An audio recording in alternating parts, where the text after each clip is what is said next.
بسم الله الرحمن الرحيم. الحمد لله رب العالمين والصلاة والسلام على رسوله الكريم، أما بعد.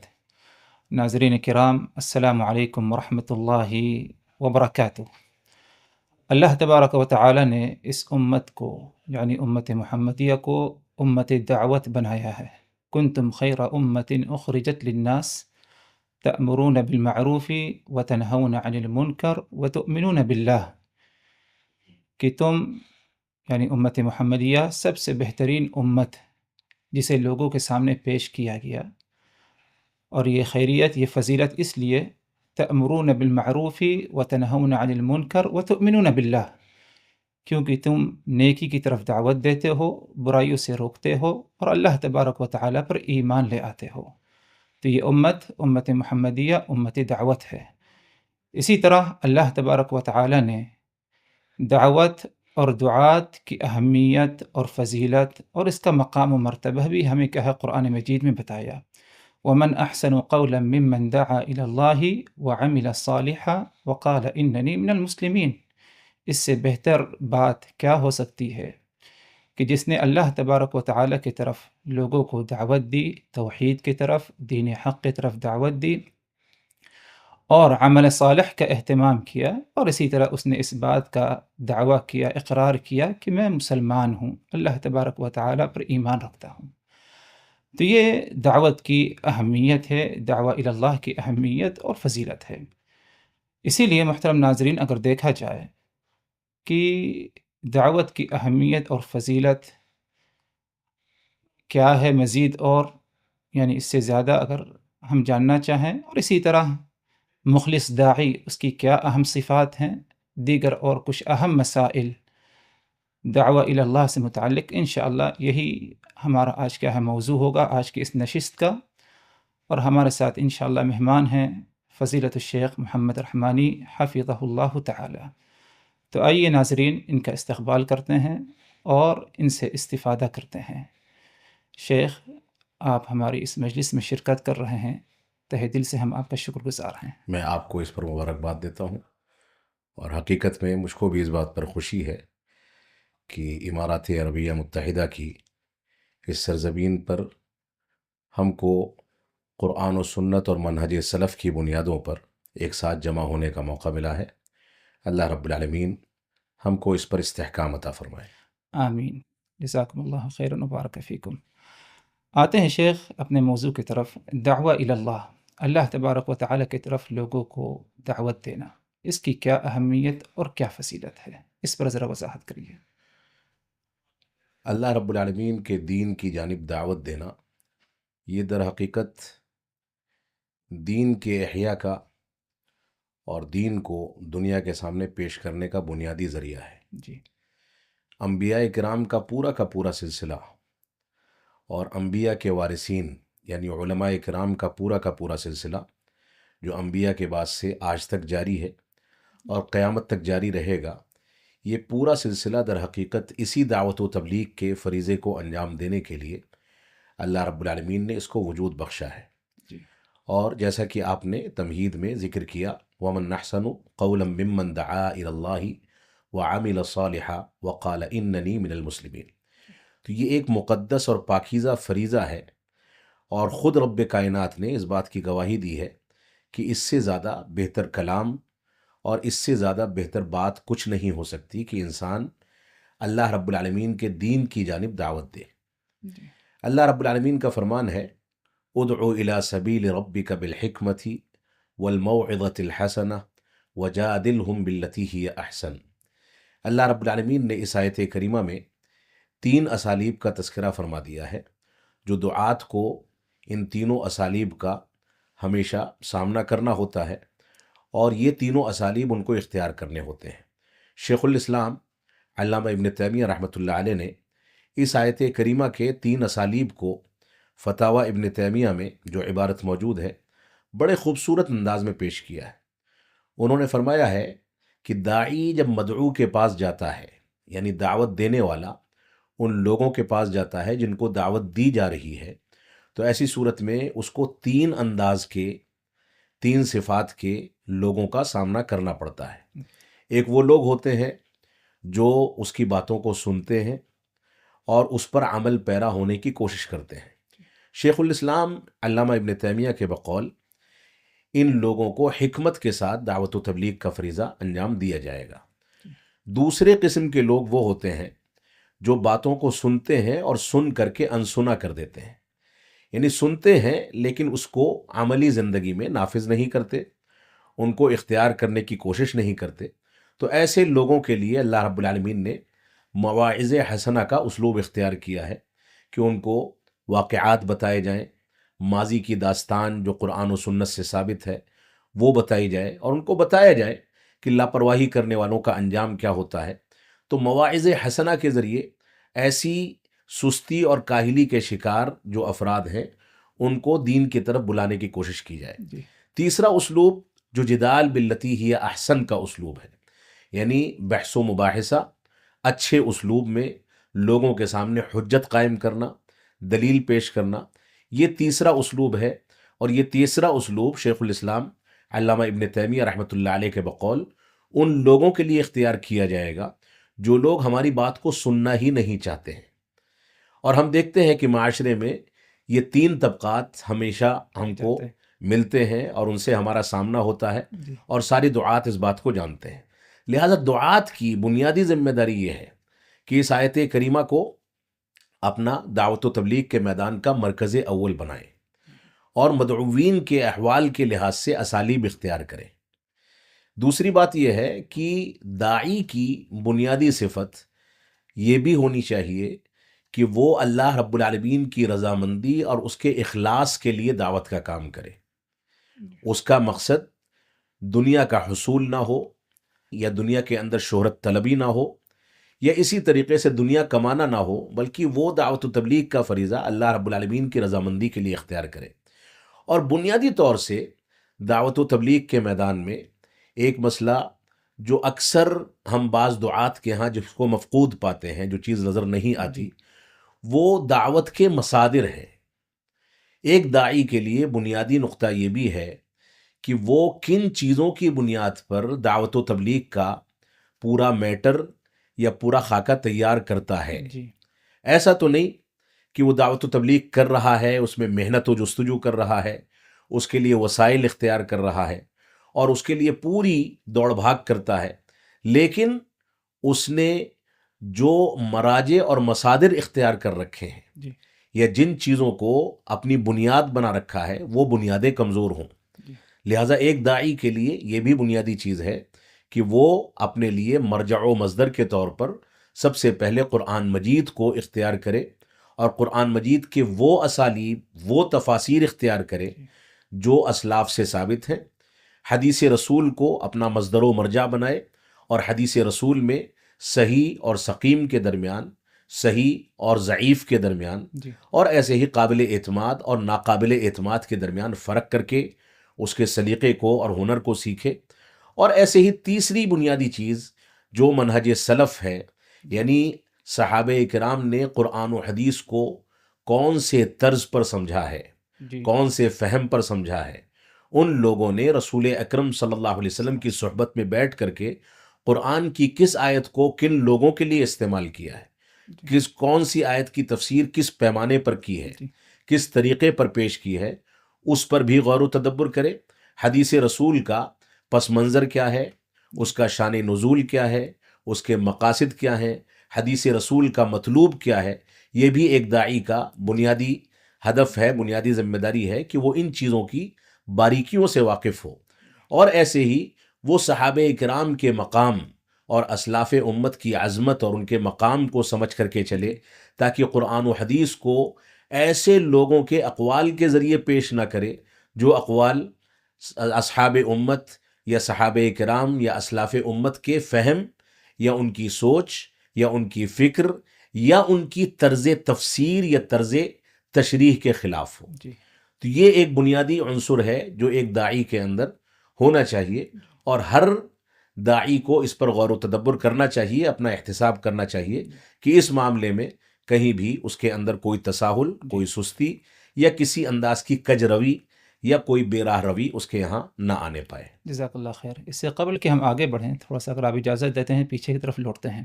آپ نے کہا کہ داعی کی صفات میں سے ایک اہم صفت یہ ہے کہ اس کے اندر اخلاص پایا جائے، دعوت کا کام للہیت خلوصیت کے ساتھ کرے۔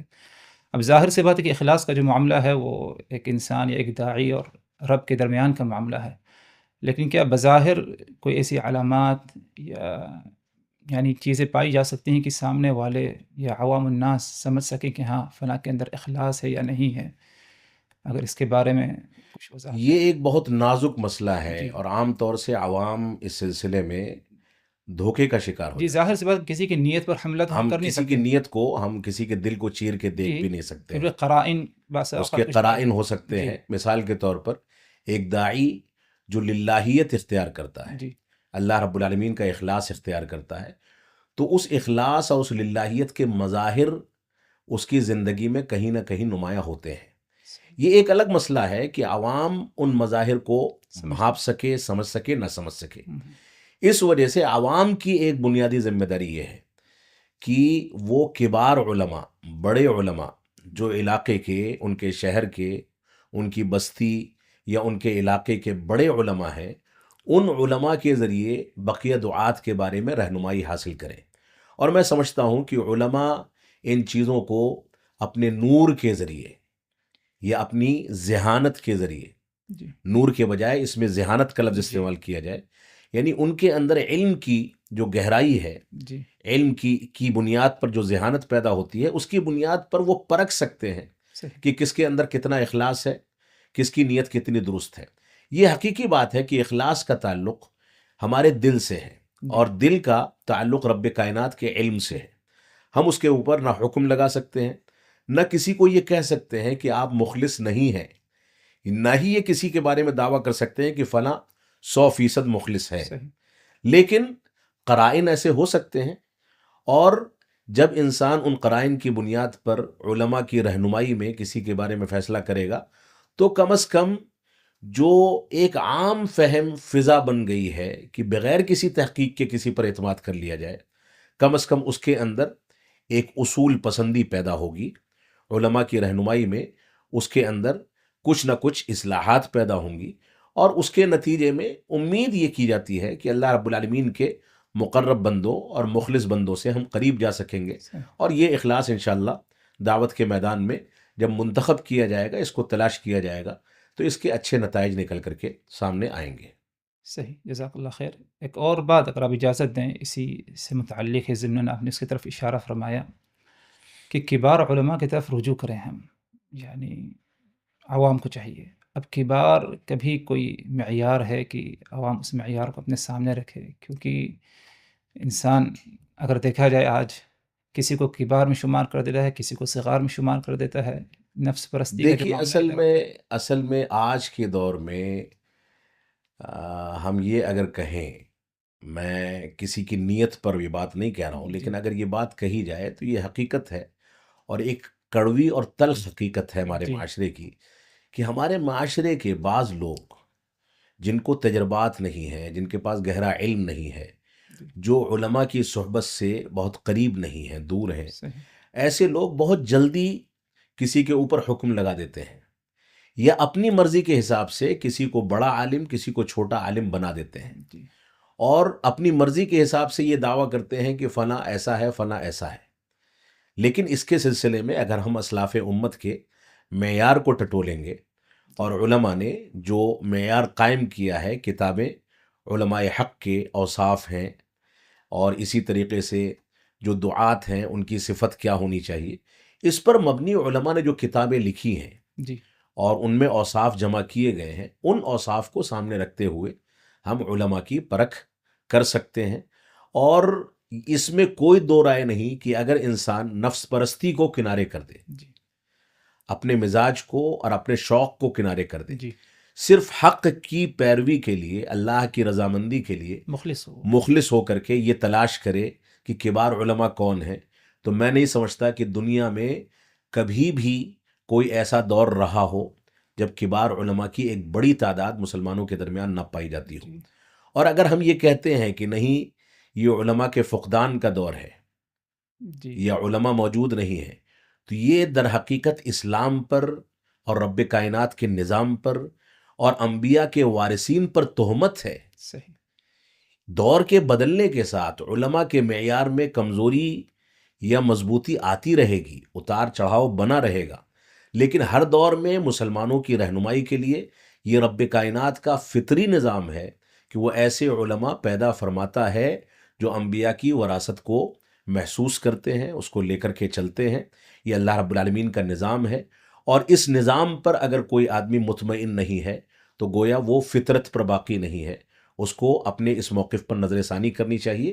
اللہ رب العالمین کا فضل ہے کہ ساری دنیا کے تمام ممالک میں کوئی ملک ایسا نہیں صحیح۔ ہوگا جہاں پر علماء حق موجود نہ ہوں، ایسے علماء موجود نہ ہوں جن کے اندر وہ صفات پائی جاتی ہوں جن صفات کا تذکرہ اسلاف امت نے اپنے دروس و محاضرات میں یا اپنی کتابوں میں کر رکھا ہے۔ تو ایسے علماء اللہ رب العالمین کا فضل ہے، ہر دور میں موجود رہے ہیں، جو حقیقت میں انبیاء کے وارث ہیں، جو خوف کے عالم میں اور امن و سلامتی کے عالم میں ہر حالت میں امت کی صحیح رہنمائی کرتے ہیں، اللہ کے علاوہ کسی سے نہیں ڈرتے، صرف اللہ کی خشیت رکھتے ہیں، صرف اللہ کا تقوی رکھتے ہیں، صرف قرآن و سنت کی بات کرتے ہیں، اور کسی ملامت کرنے والے کی ملامت کے ڈر کے بغیر حق کو اپنے سامنے واضح کرتے رہتے ہیں، دنیا کے سامنے واضح کرتے رہتے ہیں، اور منکر کو منکر کہتے ہیں، معروف کو معروف کہتے ہیں، حق کو واضح کرتے ہیں، اور جو چیزیں باطل ہیں اس کا انکار کرتے رہتے ہیں۔ ایسے علماء اللہ کا فضل ہے ہر دور میں موجود ہیں۔ عملی لحاظ سے کسی عالم کے اندر کوئی کمی ہو سکتی ہے، جی۔ لیکن اگر اس کے یہاں یہ صفات غالب ہیں تو ہم اس سے خیر کی امید رکھتے ہیں، اور یہی امید رکھتے ہیں کہ اللہ رب العالمین نے اس کو اپنے دین کی دعوت و تبلیغ کے لیے منتخب فرمایا ہے۔ جی، جزاک اللہ خیر۔ دوسری بات جو آپ نے فرمائی ایک داعی کی صفات سے متعلق کہ اس کا جو مصدر ہو کتاب و سنت ہو۔ اب کتاب اللہ کے بارے میں تو کوئی شک و شبہ نہیں، الحمدللہ، یعنی تمام قرآنی آیات متواتر ہم تک منقول ہیں، لیکن جہاں تک معاملہ سنت نبی یا احادیث کا معاملہ ہے، دیکھا جاتا ہے بعض دفعہ کہ بہت ہی تساہل سے کام لیا جاتا ہے۔ بعض احادیث یا آثار یا صحابہ کرام کے اقوال جو کہ سندن صحیح نہ ہوں، ضعیف ہوں، بلکہ بسا اوقات شدید قسم کا ضعف اس میں پایا جاتا ہے، اور خاص طور پر جس کا تعلق فضائل سے ہے، تو اس پر اعتماد کرنا ایک داعی کے لیے کتنا مناسب ہوگا؟ دیکھیے، جہاں تک نصوص کا معاملہ ہے قرآن مجید کے بارے میں، ظاہر سی بات ہے کہ جیسا کہ آپ نے کہا کہ وہ یقینی کتاب ہے، جی کوئی شبہات کی گنجائش نہیں ہے، جی لیکن میں یہاں پر ایک نقطہ آپ کے سامنے ذکر کرنا چاہوں گا۔ عمر بن خطاب رضی اللہ تعالیٰ عنہ کا ایک فرمان ہے جی جو میرے خیال سے الابانہ کے اندر موجود ہے، اور روایت صحیح ہے کہ سیأتی اناس یجادلونکم بشبہات القرآن، کہ تمہارے درمیان عنقریب ایسے افراد آئیں گے جو قرآن مجید کے شبہات کے ذریعے تمہارے درمیان نزاعات پیدا کریں گے، شبہات پیدا کریں گے، جھگڑے پیدا کریں گے۔ فجادلوہم بالسنن، لہٰذا قرآن مجید کے شبہات کو تمہارے سامنے پیش کرنے والوں سے اگر تم کو مقابلہ کرنا ہے تو سنتوں کے ذریعے، صحیح احادیث کے ذریعے ان سے تم مقابلہ کرو، کیونکہ سنتوں کے علماء جو ہیں وہ قرآن مجید کو زیادہ بہتر طریقے سے جاننے والے ہیں۔ تو اصل میں دیکھیے، میں آپ کو ایک مثال دوں گا۔ مثال یہ ہے کہ اب سے 10-20 سال پہلے ہم دیکھا کرتے تھے کہ ایک طبقہ مسلمانوں میں ایسا تھا جو خبر واحد کی حجیت کے بارے میں کلام کرتا تھا، جی اور ایسے ہی ایک طبقہ ایسا تھا جو بعض صحیح احادیث کو عقلوں کی بنیاد پر، عقل پر تول کر کے جی اس نے انکار کر دیا۔ اس کے نتیجے میں جو اخوانی منہج تھا، ان لوگوں نے صحیح بخاری کی روایتوں کا انکار کیا، جیسا کہ بعض لوگوں نے یہ کہا، ان کے بعض اکابرین نے یہ کہا کہ یہ حدیث ہماری عقل میں نہیں آتی، لہٰذا ہم اس کو قبول نہیں کرتے۔ یعنی معیار ان کے سامنے ہے، ان کے یہاں معیار جو تھا وہ عقل تھی، جو کہ اشاعرہ کا، غالی قسم کے اشاعرہ کا یا معتزلہ کا معیار ہے، جی اور وہ دین کے خلاف حقیقت میں کھلی جنگ ہے۔ صحیح، تو بنیاد یہ ہے اصل میں، دیکھیے، جب شبہات پیدا ہوتے ہیں تو یہ شبہات حدیث تک یا اقوال صحابہ تک نہیں رکتے، بلکہ یہ شبہات قرآن مجید کے اندر بھی داخل ہو کر کے گمراہیاں پھیلاتے ہیں۔ تو ہمیں یہاں پر اس بات پر توجہ دینی ہے۔ اللہ کے نبی صلی اللہ علیہ وسلم کا فرمان ہے الا انی اوتیت القرآن ومثلہ معہ، کہ مجھ کو قرآن مجید دیا گیا ہے اور اسی جیسی ایک چیز اور دی گئی ہے، یعنی حدیث رسول۔ تو حدیث رسول کا اور قرآن مجید کا مقام حجیت کے لحاظ سے یکساں ہے۔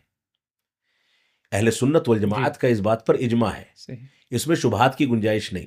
تو جو بات میں کہنا چاہ رہا تھا وہ یہ ہے کہ ماضی میں ہم دیکھتے تھے کہ بعض لوگ جو عقلانی تھے، اخوانی فکر کے حاملین تھے، وہ حدیث رسول پر مختلف بہانوں سے شبہات کا اظہار کرتے تھے۔ خبر واحد کا انکار، حجیت حدیث پر شبہات والی بات، یا حدیث کو عقل پر تول کر کے بعض حدیث کا انکار، اس طرح کے فتنے ان کے ہاں پائے جاتے تھے۔ لیکن میں نے اب یہ دیکھا ہے ہندوستان میں بعض علاقوں میں ایسے طبقات موجود ہیں، اور بر صغیر میں اکثر مقامات پر ہوں گے، کیونکہ ہندوستان سے میرا تعلق ہے تو میں وہاں اس بات کا مشاہدہ کر رہا ہوں کہ وہی لوگ جو اب سے 10-20 سال پہلے حدیث کے بارے میں شبہات کے شکار تھے، آج ان لوگوں میں ایک طبقہ ایسا ہے جو قرآن مجید کے بارے میں شبہات کا شکار ہے۔ میں ایسے افراد سے بھی واقف ہوں جو یہاں تک کہتے ہیں کہ قرآن مجید کا متن اپنی اصلی شکل میں باقی نہیں رہا ہے۔ تو یہ شبہات کا دائرہ جو ہے یہ اصل میں شیطان کا وہ حربہ ہے جو دھیرے دھیرے بڑھتا چلا جاتا ہے، اور شیطان ایک لمبی مدت میں انسان کو بہکا کر کے ایسے راستے پر لا کر کے کھڑا کر دیتا ہے جو راستہ صراط مستقیم سے ہٹا ہوا ہے، اور اسلام کی بنیادوں کے بارے میں انکار کا یہ شبہات پیدا کرنے کا راستہ ہے۔ تو بنیاد یہاں پر ہمارے سامنے یہ ہونی چاہیے کہ قرآن مجید یقیناً ایک ایسی کتاب ہے جس پر مسلمانوں کے کسی طبقے کو کوئی شبہ نہیں، لیکن قرآن مجید کو پیش کرنے کا جو طریقہ، جو اسالیب، اس کی تفسیر پیش کرنے کے جو اسالیب مسلمانوں نے اپنے اپنے مکتب فکر کے اندر اختیار کر رکھے ہیں، اس میں انہوں نے مکمل تحریف سے کام لیا ہے۔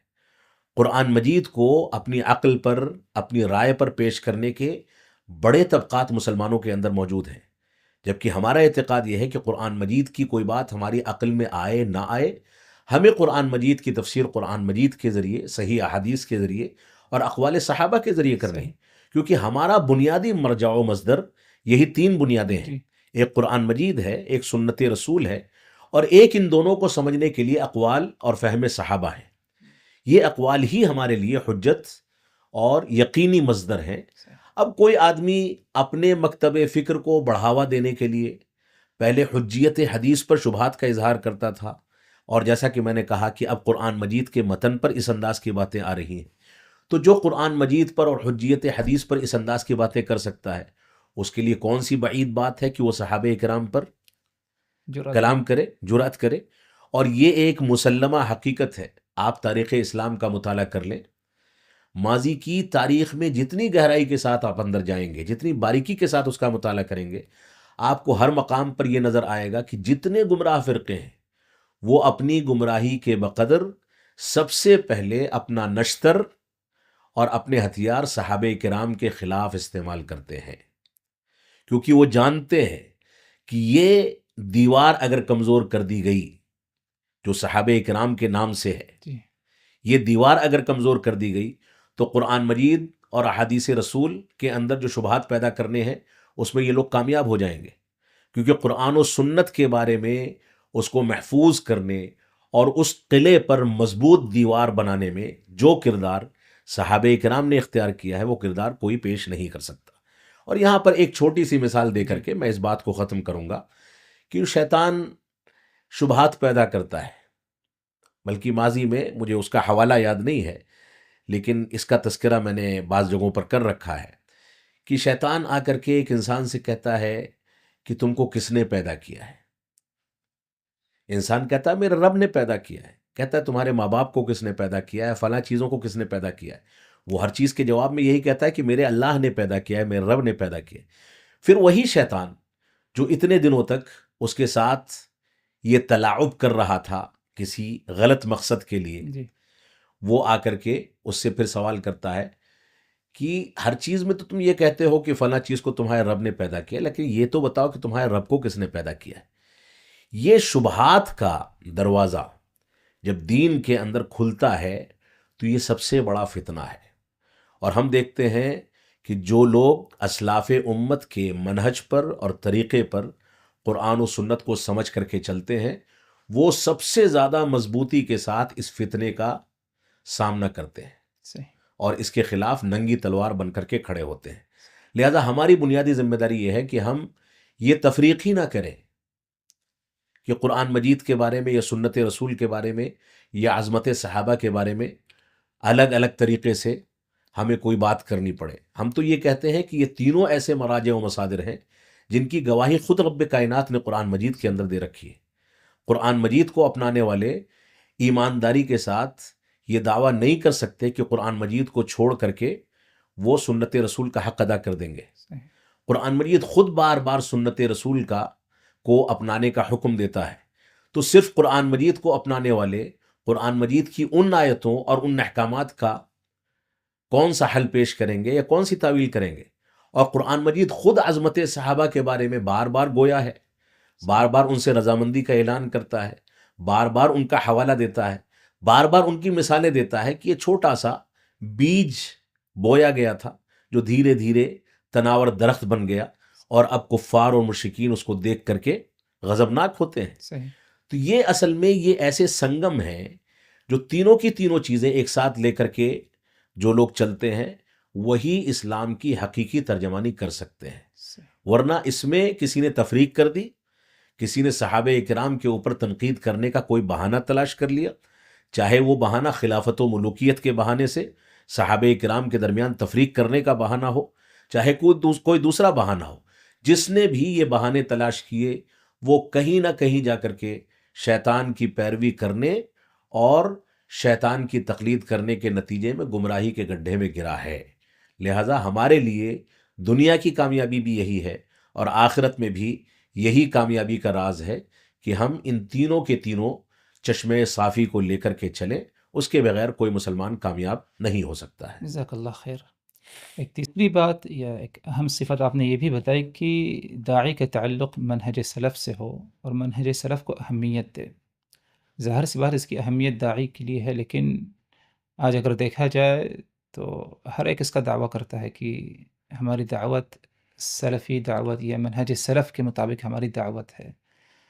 تو ایک عام آدمی اگر پہچاننا چاہے کہ کون اپنے دعوے میں سچا ہے تو اس کا کوئی معیار یا کوئی ایسی بات بتائیے۔ میں اس سلسلے میں ایک چیز کا تذکرہ کروں گا۔ غالباً شیخ سلیمان رحیلی حفظہ اللہ نے جی اپنی کسی کتاب میں کسی رسالے میں اس بات کا تذکرہ کیا ہے۔ ابھی ماضی قریب میں ان کے کچھ دروس تھے مسجد نبوی جی شریف میں، وہاں پر جو رسالہ انہوں نے طلباء کے سامنے پیش کیا ہے اس میں 3 چیزوں کا تذکرہ انہوں نے کیا ہے منہج سلف کے بارے میں۔ جی ایک تو یہ ہے کہ منہج سلف پر مضبوطی کے ساتھ قائم رہنا، اس کا اخلاق اور سلوک اختیار کرنا اور اس پر ثابت قدمی اختیار کرنا۔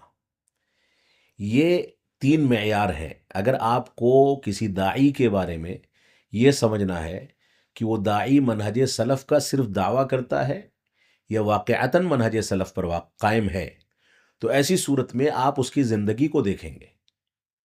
زندگی کو دیکھنے کے بعد آپ کو بذات خود اندازہ ہو جائے گا کہ کہاں تک وہ دلیل کو ترجیح دیتا ہے، اپنی رائے کو مرجوح کرتا ہے۔ ایک بات۔ جی دوسری بات، اگر اس کے سامنے صحابہ کرام کے دور کے واقعات آتے ہیں، صحابہ کرام کی عظمت کا معاملہ آتا ہے، تو وہ کہاں تک صحابہ کرام کے دفاع کے لیے دیوانہ پن دکھاتا ہے۔ میں اس کو دیوانہ پن کہوں گا جی کیونکہ ایک مسلمان صحابہ کرام کے لیے دیوانہ ہی ہو سکتا ہے۔ صحیح۔ اسی طریقے سے بعض دعات ایسے ہوتے ہیں جو تساہل اختیار کرتے ہیں، وہ یہ دعویٰ تو کرتے ہیں کہ ہم منہج سلف پر ہیں، لیکن ہم دیکھتے ہیں کہ ان کا اٹھنا بیٹھنا اور ان کا تعامل، ان کا چلنا پھرنا، ان کا معاملات کرنا، یہاں تک کہ دینی امور میں بھی لوگوں کا تعاون کرنا اگر دیکھا جائے تو ایسے حلقوں کے ساتھ ان کا تعاون وابستہ ہوگا جس حلقے کے افراد صحابہ کرام پر طعن بھی کرتے ہیں، صحابہ کرام کی تنقیص بھی کرتے ہیں، صحابہ کرام کو گالیاں دینے والوں کا دفاع کرتے ہیں اور ان کا ساتھ دیتے ہیں۔ تو یہ ہمارے لیے ایک بنیادی معیار ہے کہ ہم ایسے افراد ہی کو منہج سلف پر تسلیم کر سکتے ہیں جو افراد صحابہ کرام کے مقام کو مکمل طریقے سے سمجھتے ہوں، قرآن و سنت کو صحابہ کرام کے فہم پر پیش کرتے ہوں اور اسی کو اپنا اوڑھنا بچھونا بنا کر کے چلتے ہوں۔ اس کے خلاف کرنے والوں سے وہ دعوت و تبلیغ کے لیے یا ان کی اصلاح کے لیے تو وابستہ ہو سکتے ہیں، جی لیکن ان کا ساتھ نہیں دے سکتے، ان سے محبت کا اظہار نہیں کر سکتے، کیونکہ ان کا شمار اہل بدعت میں ہونا چاہیے، صحیح اور اہل سنت والجماعت کا اہل بدعت کے ساتھ جو تعامل ہونا چاہیے وہ معروف ہے۔ صحیح لہٰذا منہج سلف کا صرف دعویٰ کر لینا کافی نہیں ہے، بلکہ اس دعوے کے مظاہر اس شخص کے اندر موجود ہونے چاہیے جی اور اس کے تقاضوں پر اس کو عمل کرنا چاہیے، اس کے بغیر وہ منہج سلف پر قائم نہیں مانا جائے گا۔ لیکن یہاں پر ایک بات کی صراحت میں کر دوں، بسا اوقات ماحول سے متاثر ہونے کے تناظر میں جی یا علمی کمزوری کے تناظر میں جی یا کبھی کبھار انسان دنیاوی مفادات کے تناظر میں بسا اوقات ان چیزوں میں تساہل کا شکار ہو جاتا ہے، سمجھوتا کر لیتا ہے۔ سمجھوتا کر لیتا ہے۔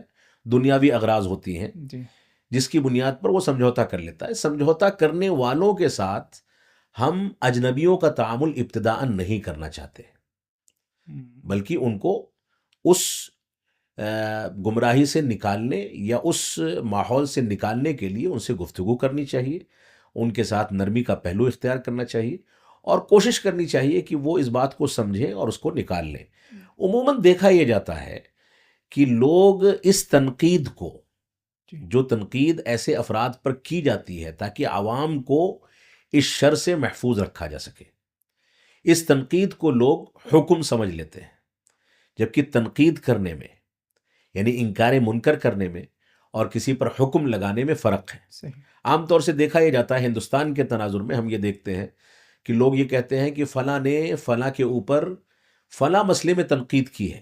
جی تنقید جو ہے وہ علمی بنیادوں پر ہے، کیونکہ حق ہمارے نظر میں صحیح شخصیات سے زیادہ محبوب ہے۔ صحیح لہذا حق کی وضاحت کے لیے اور کسی غلط موقف یا غلط نظریے سے عوام کو بچانے کے لیے کسی شخص پر اگر تنقید کی جاتی ہے تو یہ تنقید در حقیقت نصح و خیر خواہی ہے، اس شخص کو آخرت کے دردناک عذاب سے بچانے کی ایک پہل ہے۔ لہذا تنقید کرنے والوں کے لیے لوگوں کو شکر گزاری کا جذبہ اختیار کرنا چاہیے، صحیح اور تنقید جو ہے یہ حکم نہیں ہوتی۔ ہم کسی سلفی عالم پر یا قرآن و سنت پر چلنے والے عالم پر کوئی تنقید کرتے ہیں تو یہ تنقید خیر خواہانہ ہونی چاہیے، اس کی شخصیت کو نشانہ بنانے کے لیے نہیں ہونی چاہیے، لیکن تنقید کرنے کے مقصد سے یہ بھی مقصد نہیں ہونا چاہیے کہ ہم اس کو سلفیت سے خارج کر دیں یا اس کے بارے میں کوئی حکم لگائیں۔ یہ ہماری بنیاد ہے جس کو لوگوں کو سمجھنا چاہیے۔ جی ایک اور بات آپ سے سمجھنا چاہیں گے، ظاہر سی بات ہے کہ الحمدللہ دعوتی میدان سے آپ کا بھی تعلق ہے، ظاہر سی بات ہے کہ عصر حاضر میں بہت ساری مشکلات کے بارے میں سنا جاتا ہے کہ جن مشکلات کا سامنا کرنا پڑتا ہے عموماً دعات کو، ان مشکلات سے مقابلہ کیسے کیا جائے، اس کے بارے میں اگر کچھ وضاحت کریں۔ دیکھیے، مشکلات کا سامنا کرنے کا جو تعلق ہے یہ آج کی کوئی نئی تاریخ نہیں ہے۔ صحیح بات۔ آپ امام احمد بن حنبل کی تاریخ کو دیکھ لیں، امام مالک کی تاریخ کو دیکھ لیں، امام شافعی کی تاریخ کو دیکھ لیں، خود امام ابو حنیفہ رحمۃ اللہ علیہ کی تاریخ کو دیکھ لیں، ائمہ اربعہ کی تاریخ ہے، اس سے پہلے صحابہ کرام کا دور ہے، تابعین اعظام کا دور ہے، علماء سنت کا دور ہے، بعد کے ادوار میں فقہا کا دور ہے۔ جن لوگوں نے حق کی پیروی جتنی امانت داری سے کی ہے ان کو ان کے اس میدان میں اتنی مشکلات کا سامنا کرنا پڑا ہے۔ صحیح اس سلسلے میں ہمارے سامنے سورۃ العصر کا پیغام بنیادی پیغام ہے، جس میں اللہ رب العالمین نے صلاۃ عصر کی یا زمانے کی قسم کھا کر کے یہ واضح کر دیا ہے کہ ان الانسان لفی خسر، سارے کے سارے انسان خسارے اور گھاٹے میں ہیں، الا الذین آمنوا وعملوا الصالحات وتواصوا بالحق وتواصوا بالصبر۔ چار لوگوں کی استثناء جو ہے جی یہ در حقیقت علماء حق کی صفت ہے۔ صحیح وہ لوگ جو ایمان کا حق ادا کرتے ہیں، ایمان کے تقاضوں، ایمان کے شرائط، ایمان کے ارکان اور ایمان کی پوری ترجمانی جو منہج سلف کے مطابق ہونی چاہیے، اس کی پیروی کرتے ہیں اور اعمال صالحہ کو انجام دیتے ہیں، اور اس میدان میں دعوت و تبلیغ کرتے ہیں، اور دعوت و تبلیغ کے میدان میں جو مشکلات آتی ہیں اس پر صبر کی وصیت کرتے ہیں۔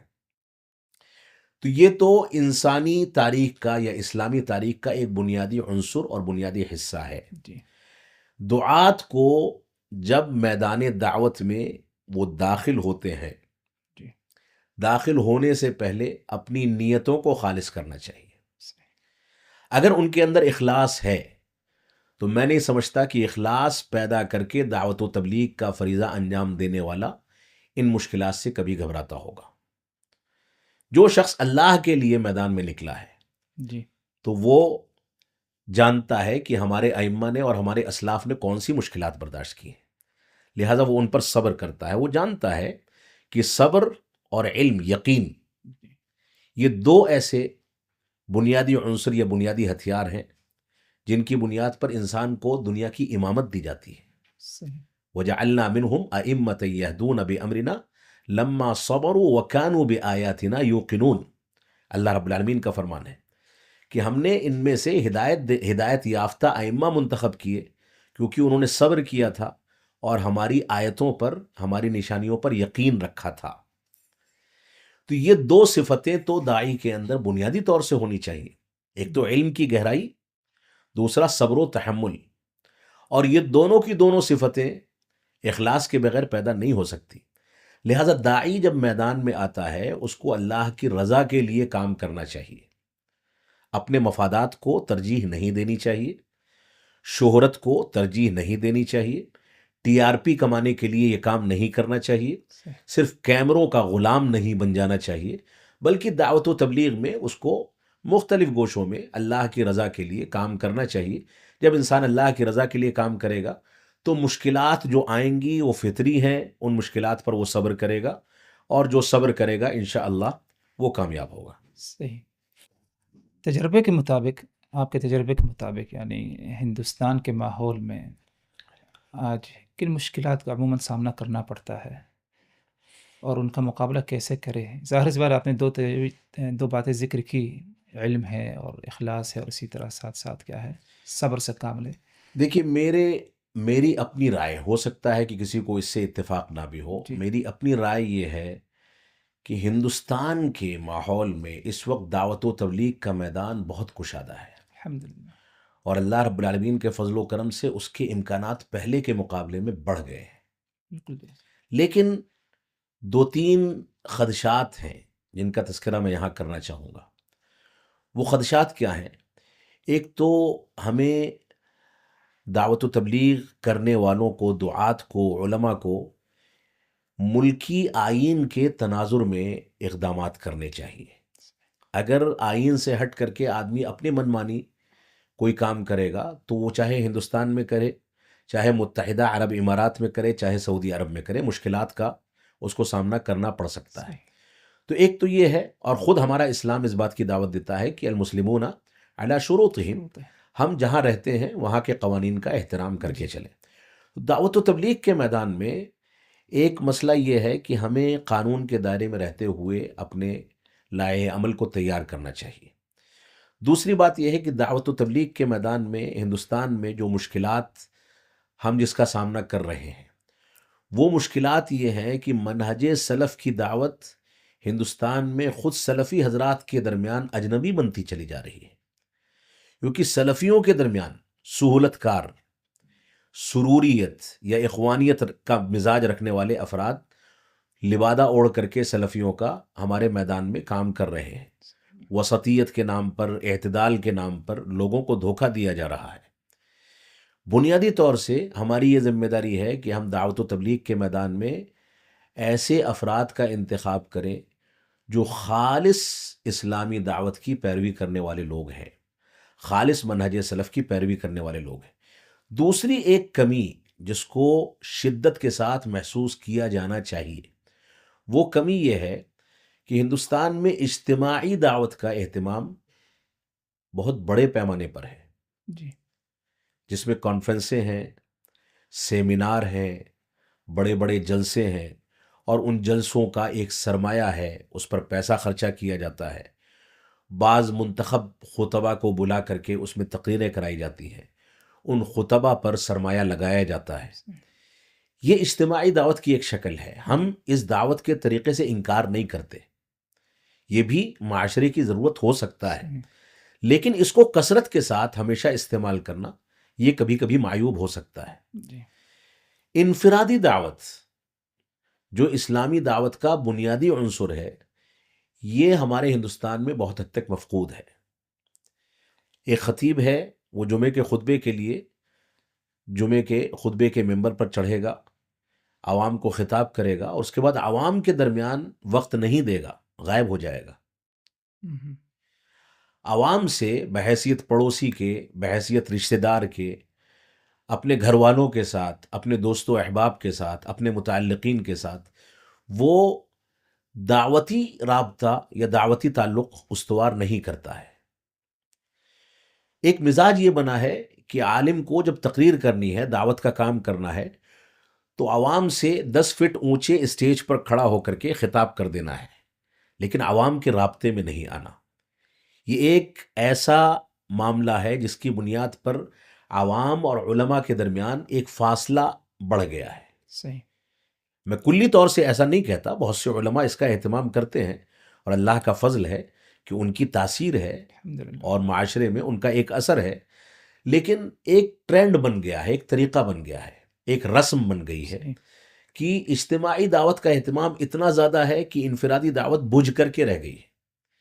انفرادی دعوت میں یومیہ دروس ہیں مساجد میں، جی انفرادی دعوت میں ہمارا ہفتہ واری جو سب سے عظیم پروگرام ہے جس کو اسلام نے واجب کیا ہے، خطبہ جمعہ۔ جی خطبہ جمعہ ایک ناحیے سے انفرادی بھی ہے، ایک ناحیے سے اجتماعی بھی ہے۔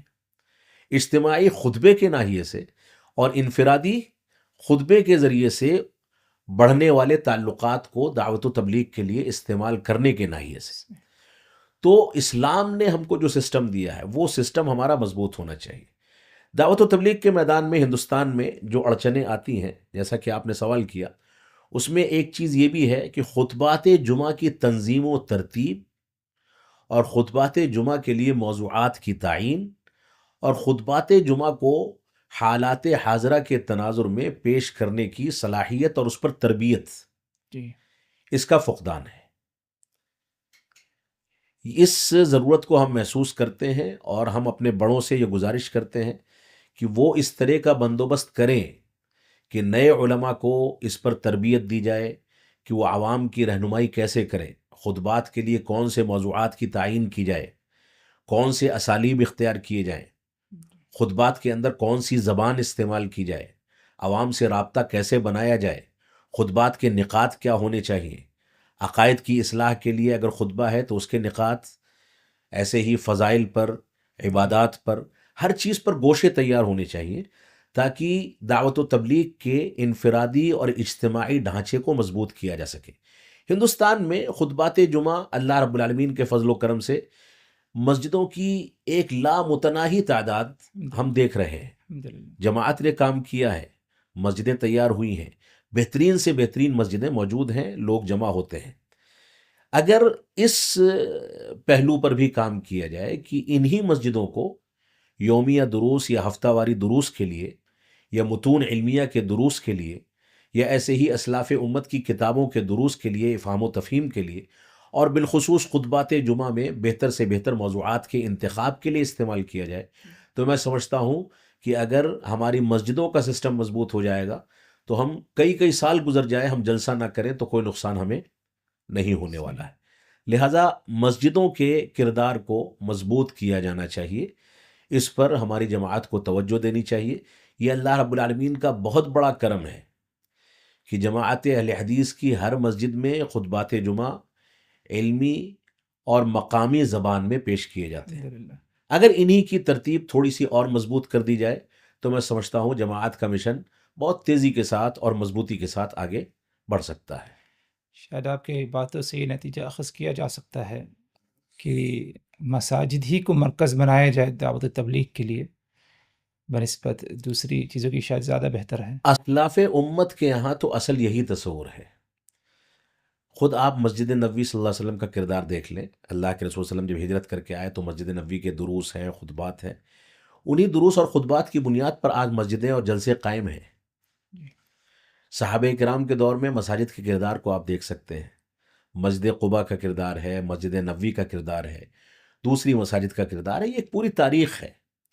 اور خود جو اسلام کی پہلی یونیورسٹی ہے، جو صفا کا چبوترا ہے، وہ مسجد نبوی کا ایک چبوترا ہے جہاں سے علم کے چشمے پھوٹتے تھے. جی. تو یقیناً مسجدوں کا کردار بہت بنیادی ہے. مسجدوں کے کردار کو مضبوط کرنے کا ایک بہت بڑا فائدہ یہ بھی ہے کہ لوگوں کو مسجدوں سے جوڑنے میں ہم کامیاب ہو سکیں گے. صحیح. ہم کثرت کے ساتھ اس بات کو محسوس کرتے ہیں کہ ایک ایسا مسلمان ہے جو جلسوں میں تو حاضری دے دیتا ہے، آ کر کے تقریریں سنتا ہے، علماء کو داد دیتا ہے، علماء کی تقریروں کی تحسین کرتا ہے اور اپنے تبصرے پیش کرتا ہے، لیکن وہی مسلمان مسجد سے غائب نظر آتا ہے.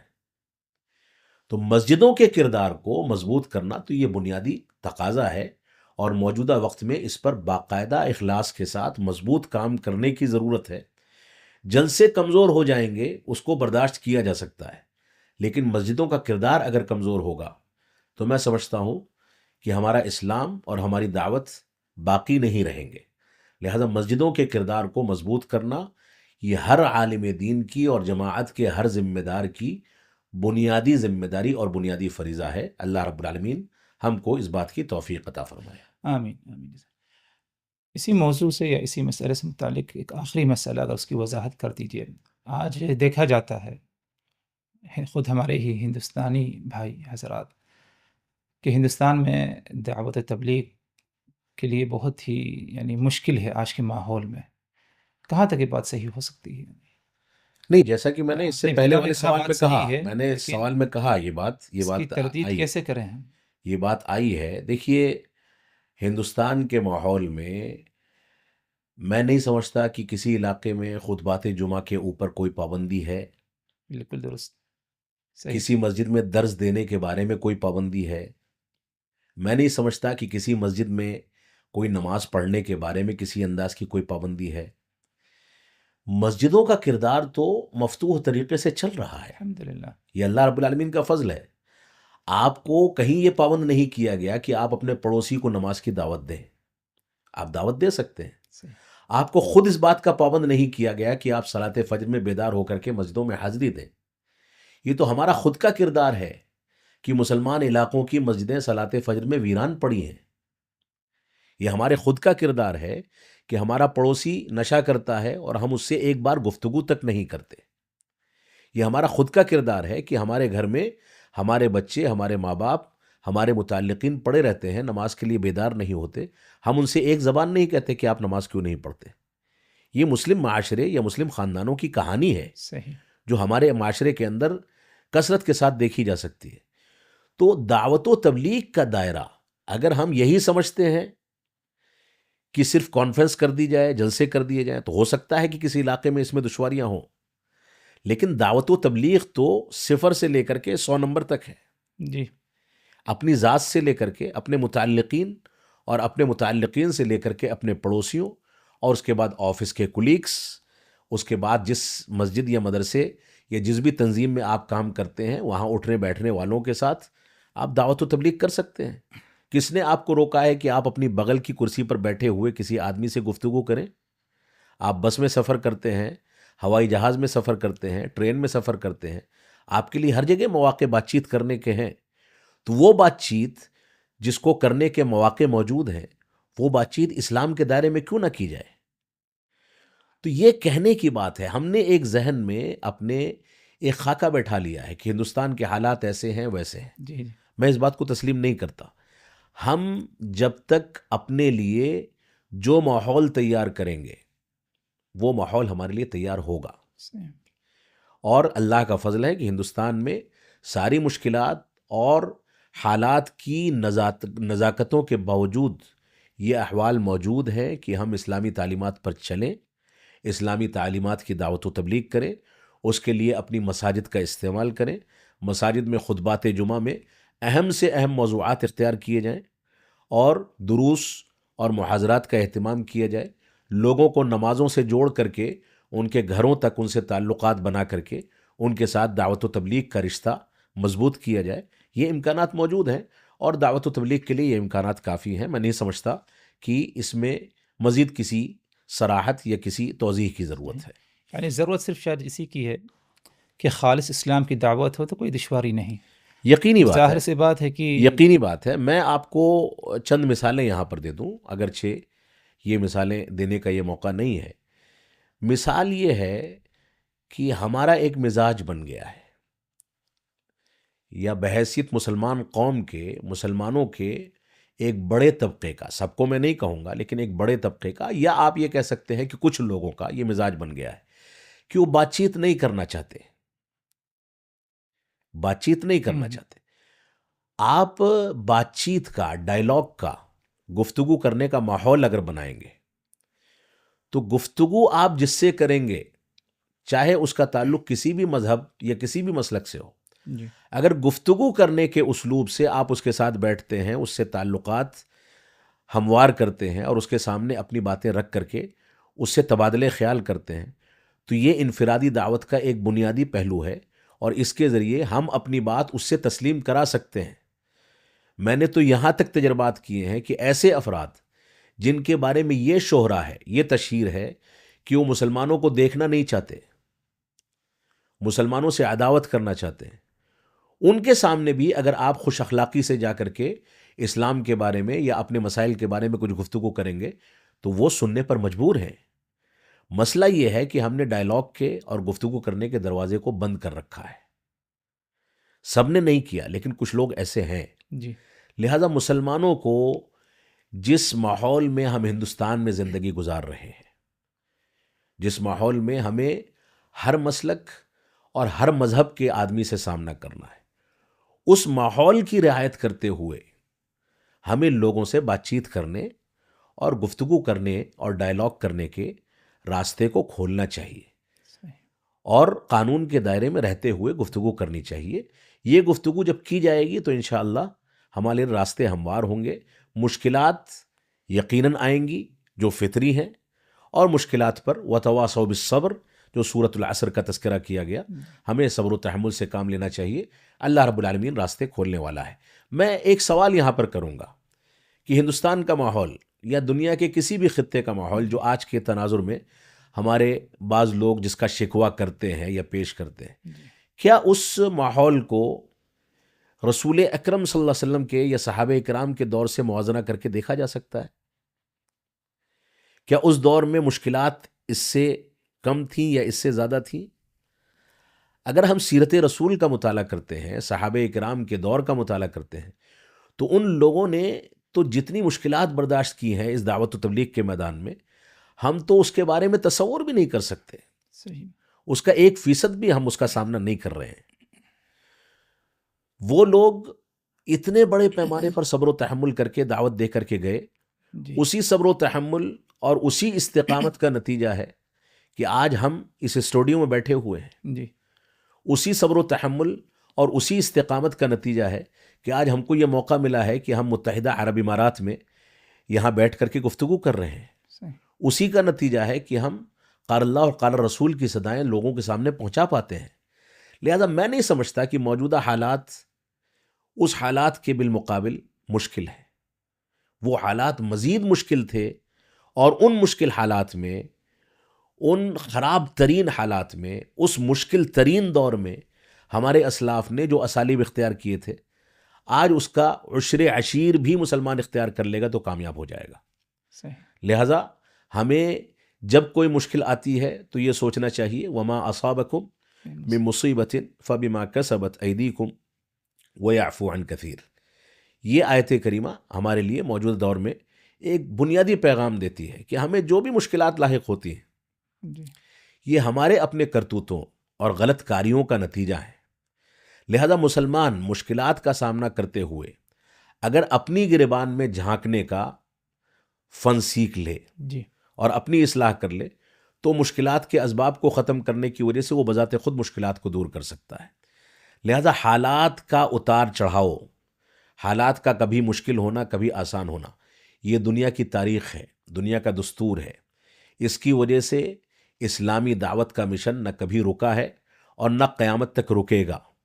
بنیاد یہ ہے کہ اگر ہم کو مشکلات کا سامنا کرنا پڑتا ہے تو ہم کو اپنے عمل پر نظر ثانی کر کے اپنی اصلاح کی کوشش کرنی چاہیے، اصلاح کی فکر کرنی چاہیے، تاکہ ہم اس کے ذریعے اللہ سے قریب ہو سکیں، اللہ کی رضامندی کو اختیار کر سکیں، اور اللہ جتنا ہم سے راضی ہوگا ہمارے لیے اتنی آسانیاں پیدا ہوں گی۔ ان تنصر اللہ ینصرکم ویثبت اقدامکم۔ صحیح، جزاک اللہ خیر۔ بالکل درست فرمایا آپ نے، یعنی خاص طور پر یعنی آپ نے جو مثال دی فجر کی نماز کے لیے حاضر ہونا، یعنی پورے ہندوستان کے کسی بھی علاقے میں کوئی دشواری کوئی مشکل نہیں، جی نہ تو کوئی رکاوٹ ہے اس پر۔ جی جی جی حالانکہ بعض یعنی ممالک ایسے ہیں جہاں پر نماز فجر کے لیے حاضر ہونا اس پر پابندیاں بھی ہیں، جی، مشکلات ہیں، مشکلات ہیں، جی، پابندی بھی ہے۔ ہمارا ایسے احوال نہیں ہے جی کہ آدمی نکل سکے جی گھر سے۔ نکل سکے، لیکن الحمدللہ جو ہے امن و امان کا ماحول ہے۔ اللہ کا فضل ہے کہ ایک آدمی تنہا نکلتا ہے گھر سے، جی رات کے اندھیرے میں وہ تہجد پڑھنے جانا چاہے، صلاۃ فجر پڑھنے جانا چاہے، کوئی رکاوٹ کوئی نہیں، رکاوٹ نہیں۔ لیکن خود مسلمان اپنے فیصلے سے سویا ہوا ہے، جی خود اپنی کوتاہی کے نتیجے میں مسجدوں کو ویران کر رکھا ہے، اور اس کے باوجود یہ سوچتا ہے کہ ہم مظلوم کیوں ہیں۔ یہ تو عجیب و غریب بات ہے۔ صحیح بات، خود اللہ رب العالمین نے اس بات کی ضمانت دے رکھی ہے کہ جس نے صلاۃ فجر باجماعت ادا کر لی وہ اللہ کے ذمہ آ گیا، ہے۔ اللہ رب العالمین کی نگرانی میں آ گیا۔ تو مسلمان اس بات پر توجہ دیں۔ یہ رمضان کا بابرکت مہینہ چل رہا ہے، 1446 ہجری سے ہم گزر رہے ہیں۔ رمضان تو مسجدوں کو آباد کر دیتا ہے، صحیح، لیکن عید کا چاند مسجدوں کو جیسے ویران کرتا ہے، وہ بھی ایک افسوسناک پہلو ہے۔ صحیح بات، لہٰذا مسلمانوں کو اپنی عملی زندگی پر جی اور عملی زندگی میں بنیادی طور سے سب سے پہلے عقیدہ، سنت کے مقام یعنی قرآن مجید، سنت رسول، عظمت صحابہ، عقائد، اسلامی بنیادیں، اور ان ساری کی ساری بنیادوں پر نظر ثانی کر کے اس کی اصلاح، اور دھیرے دھیرے اپنے عمل کو قرآن و سنت کے مطابق ڈھالنے اور اس کے مطابق زندگی کو گزارنے پر توجہ دینی چاہیے۔ میں نہیں سمجھتا ہوں کہ اگر ایسی توجہ دی گئی تو اس کے بعد کوئی مشکل رہ جائے گی، صحیح بات، کیونکہ اللہ کی رضامندی کے بعد ساری مشکلات آسان ہو جاتی ہیں۔ جی ایک مسئلہ جس کی وضاحت مطلوب ہے خاص طور پر داعی حضرات کے لیے، دعوت کے مقابل میں اجرت طلب کرنا یا اگر کوئی دے رہا ہے اسے تسلیم کرنا، لے لینا، اس کی یعنی اس کے بارے میں کیا کہیں گے یعنی شریعت کے روشنی دیکھیے، دعوت کے میدان میں اجرت کا جو مسئلہ ہے، میں؟ جی یہ مسئلہ موجودہ دور میں ایک نازک مسئلہ بن چکا ہے۔ جی ہمارے ہندوستان کے تناظر میں جی گفتگو جی کروں گا، میں ظاہر سے باہر کے تناظر میں ظاہر گفتگو سی نہیں بات ہے، کروں وہی گا، مطلوب ہے۔ وہی مطلوب بھی ہے۔ ہندوستان کے تناظر میں بعض دعات ایسے ہیں جو دعوت و تبلیغ کے لیے باقاعدہ لمبی چوڑی رقموں کی شرط کرتے ہیں۔ جی یہاں تک کہ جماعت میں ایسے افراد بھی موجود ہیں جو مطلب جن کی بنیاد یا جن کے شرائط میں یہاں تک شامل ہے کہ ہمیں فلاں فلاں چیزوں کا انتظام کیا جائے، اس انداز کے سفر کا انتظام کیا جائے، اس انداز کی رہائش کا انتظام کیا جائے، اس انداز کے کھانے پینے کا انتظام کیا جائے، اور ان کے انتظامات میں کوئی کسر رہ جاتی ہے تو وہ ناراض بھی ہو جاتے ہیں۔ ایک ایک گھنٹے کی تقریر کے لیے 1,00,000 روپے تک ادا کرنے کی روایتیں موجود ہیں۔ جماعت اہل حدیث کی میں بات کر رہا ہوں، جی جی دوسری جماعتوں میں یہ چیز کثرت کے ساتھ ہے۔ جی یہ جو رواج بن گیا ہے، اور کچھ علاقوں میں تو رواج ایسا ہے کہ جلسے صرف چندہ جمع کرنے کے لیے منعقد کیے جاتے ہیں، اور اس میں ایسے خطیبوں کو بلایا جاتا ہے جو خطیب دیر تک عوام کو ٹکا کر کے رکھ سکیں، اور ان کی خطابت کے دوران چندہ کیا جائے اور زیادہ سے زیادہ چندہ ہو سکے۔ جی یہ جو دعوت و تبلیغ کے میدان کو یا دعوت و تبلیغ کے فریضے کو مال کے ساتھ اس حد تک جوڑ دیا گیا ہے، اس کی وجہ سے دعوت و تبلیغ کی تاثیر کمزور پڑی ہے۔ تو داعی کے لیے جب وہ دعوت و تبلیغ کے لیے رخت سفر باندھتا ہے اور اپنا وقت نکالتا ہے، محنت و جستجو کرتا ہے، تیاری کرتا ہے، جا کر کے خطاب کرتا ہے، تو جو لوگ اس کے لیے یہ انتظامات کر رہے ہیں ان کی یقیناً یہ ذمہ داری ہے کہ اس کو اس حد تک ہدیہ تحفہ پیش کریں کہ اس نے جو وقت دیا ہے اس کا معاوضہ کسی حد تک اس کو مل سکے. صحیح. لیکن اس چیز کو رواج نہیں بنایا جانا چاہیے اور نہ ہی خطیب کی جانب سے اس کا مطالبہ ہونا چاہیے. دوسری بات یہ ہے کہ دعوت و تبلیغ کے اسی پہلو کو اگر ہم سامنے رکھتے ہیں جی. تو ہمارے سامنے کثرت کے ساتھ یہ چیز آتی ہے کہ ایک شب میں تقریر کرنے کے نتیجے میں کسی خطیب کو 75,000 روپے 1,00,000 روپے پیش کیے گئے. جس مسجد کی انتظامیہ کی طرف سے وہ جلسہ کیا گیا ہے جی. اس مسجد کے امام و خطیب کو پورے سال میں اتنی تنخواہ نہیں دی جاتی. لا حول ولا قوت. تو انتظامیہ کی بنیادی ذمہ داری ہے کہ جو امام و خطیب پورے سال خطبات کی تیاری کر رہا ہے، پورے سال دروس و محاضرات پیش کر رہا ہے، کوشش کر رہا ہے کہ لوگوں کی صحیح رہنمائی کرے، اس سے فتویٰ پوچھا جاتا ہے، اس کو مسائل اس کے سامنے پیش کیے جاتے ہیں، وہ امام تو کم از کم اتنا مضبوط ہو سکے کہ وہ اپنے آپ کو دعوت تبلیغ کے لیے فارغ کر سکے. تو یہاں پر یہ جو معاوضے یا دعوت تبلیغ کے میدان میں پیسے کے مطالبے کی بات ہے، یہ ڈس بیلنس ہے. جی. اس میں سرے سے اس بات کا انکار بھی نہیں کروں گا کہ خطبہ کو کچھ نہ دیا جائے، جی. اور نہ یہ کہوں گا، اس بات کی حمایت کروں گا کہ خطبہ اپنی مرضی سے مطالبہ کریں. ایک مناسب معاوضہ خطبہ کے آمد و رفت کا خرچ ہے اور ان کا کچھ معاوضہ ہے تھوڑا بہت جلسے اور انتظامیہ کی طرف سے انتظام کر کے خاموشی کے ساتھ عزت نفس کا خیال کرتے ہوئے ان کو دیا جا سکتا ہے. جی. اس میں کوئی مذاقے کی بات نہیں ہے، لیکن اس کے لیے شرطیں کرنا بلکہ ایک واقعہ مجھ کو یاد آتا ہے. ایک اجلاس تھا، اس میں ایک صاحب ہیں، وہ عالم بھی نہیں ہیں، متعاملین میں سے ہیں. جی.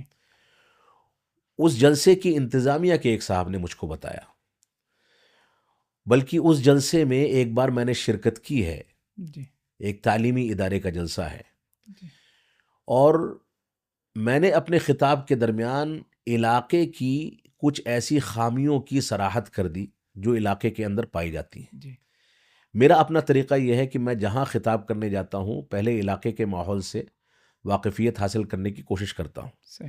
تاکہ وہاں اصلاحی انداز میں اس چیز کو ذکر کیا جا سکے. صحیح. اس علاقے میں غالباً ہو سکتا ہے کوئی دوسرا سبب بھی رہا ہو، ان چیزوں کی نشاندہی کرنے کے نتیجے میں آج تک دوبارہ مجھ کو وہاں جانے کا موقع نہیں ملا، لوگوں نے موقع نہیں دیا. لیکن میرے اس خطاب کے 2 سال کے بعد وہیں پر ایک پروگرام ہوا، اس میں ایک برادر کو بلایا گیا. اس نے A4 سائز کی شیٹ جو ہوتی ہے جی.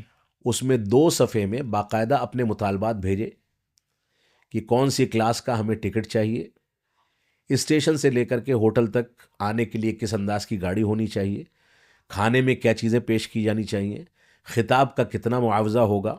یہ پوری کی پوری ٹیم، کیمرہ مین کا الگ خرچ ہے، ان کے ساتھ ان کے جو معاونین ہیں ان کا الگ خرچ ہے، پوری کی پوری ٹیم چل رہی ہے.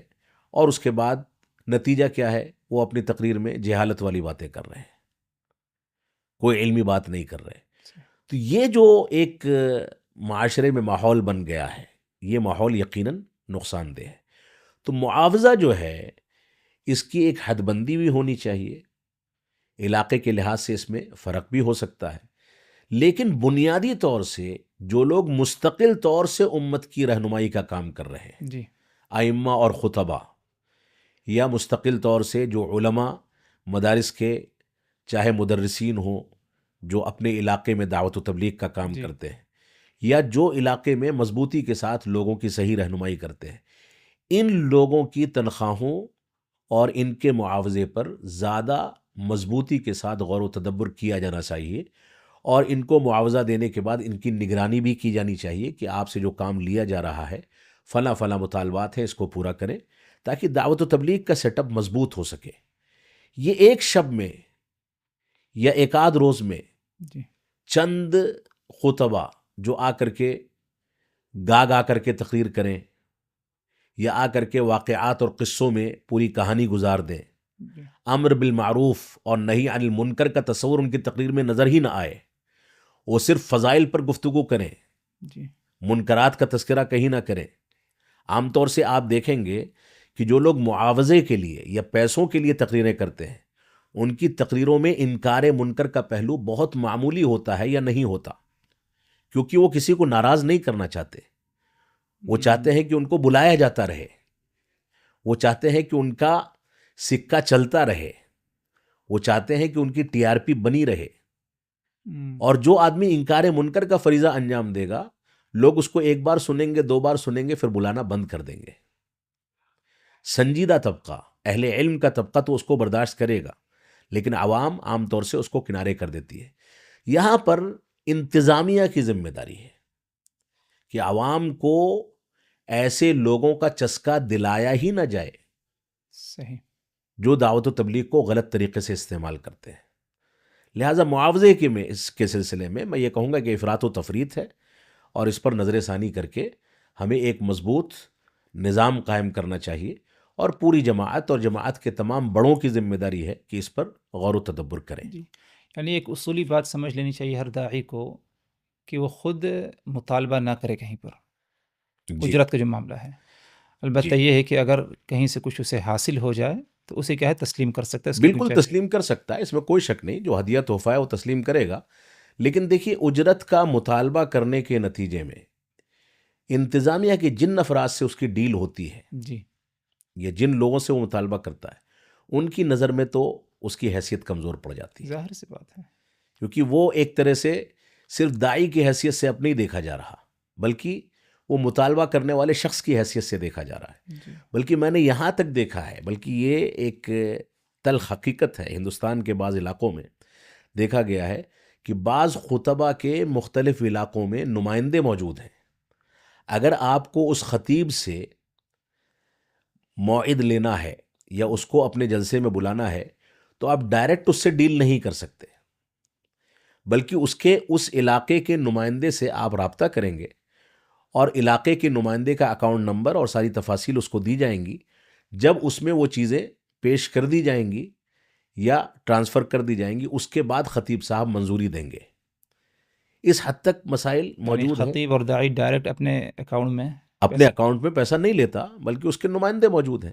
اس طرح کے بے شمار واقعات ہیں. بلکہ ایسا واقعہ بھی پیش آ چکا ہے کہ ایک خطیب صاحب نے کہا کہ پوسٹر میں آپ نے نام چھاپ دیا، یہ معاوضہ اس کا تھا، اب میں جلسے میں آؤں یا نہ آؤں اس سے کوئی فرق نہیں پڑتا ہے. تو یہ جو ایک طریقہ بن گیا ہے، پیشہ وری جس کو کہا جا سکتا ہے، جی یہ طریقہ یقیناً دعوت تبلیغ کے میدان کو ہلکا کرتا ہے. اس کی وجہ سے داعی کی شخصیت مجروح ہوتی ہے. لہٰذا ہمارے دعات کو اپنا وزن برقرار رکھنا چاہیے، اپنی شخصیت کو بھاری بھرکم رکھنا چاہیے، علمی لحاظ سے بھی اور اس ناحیے سے بھی. اللہ رب العالمین ہم کو توفیق عطا فرمائے. آمین. دعوت کا معاملہ کیا صرف یہ منحصر ہے کسی اسٹیج پر کھڑے ہو کر، کیمروں کے سامنے آ کر، یا مسجد کے ممبر پر کھڑے ہو کر دعوت دی جائے؟ کیا اسی پر منحصر ہے؟ یعنی اگر آج ہم جیسے کہتے ہیں کہ دعوت کی بہت زیادہ فضیلت ہے، اہمیت ہے، ہر ایک کو دعوت دینی چاہیے، خیر کی طرف، منکر سے روکنا چاہیے، تو کیا اس کے لیے ضروری ہے کہ اسٹیج پہ کھڑے ہو کر لوگوں کے سامنے پبلک میں آ کر کے کہے؟ کیا معاملہ ہے اس کا؟ دیکھیے، یہاں پر اس سلسلے میں درمیان میں ایک بات آئی تھی، جی جو انفرادی دعوت اور اجتماعی دعوت کی بات جی تھی. جی ہم نے ایک تصور بنا لیا ہے کہ دعوت و تبلیغ جو ہے اس کا ایک یہی تصور ہے کہ لوگ جمع ہیں اور ہم خطاب کر رہے ہیں، جی جبکہ یہ دعوت و تبلیغ کا ایک پہلو ہے. دوسرا پہلو ہمارا آپسی گفتگو کا ہے، انفرادی دعوت کا ہے. تو یہ تو ضروری یقیناً نہیں ہے کہ صرف ممبر و محراب یا اسٹیج ہی کا استعمال کیا جائے.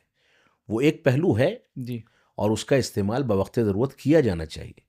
لیکن میں یہاں پر اس بات کو کہوں گا کہ رسول اکرم صلی اللہ علیہ وسلم کی زندگی کو اگر آپ دیکھیں گے، مکی دور کے بعد مدنی دور، مکی دور میں آپ کی دعوت کا سلسلہ کیا لوگوں کے اجتماعات کے ذریعے سے تھا؟ کیا اس وقت جمعہ واجب کر دیا گیا تھا؟ کیا اس وقت باقاعدہ لوگ مسجد میں جمع ہوتے تھے، آپ خطاب کرتے تھے؟ مکی دور میں آپ نے انفرادی طور پر لوگوں کو اسلام کی اور توحید کی دعوت دی ہے. جی انفرادی دعوت کا کیا فائدہ ہے؟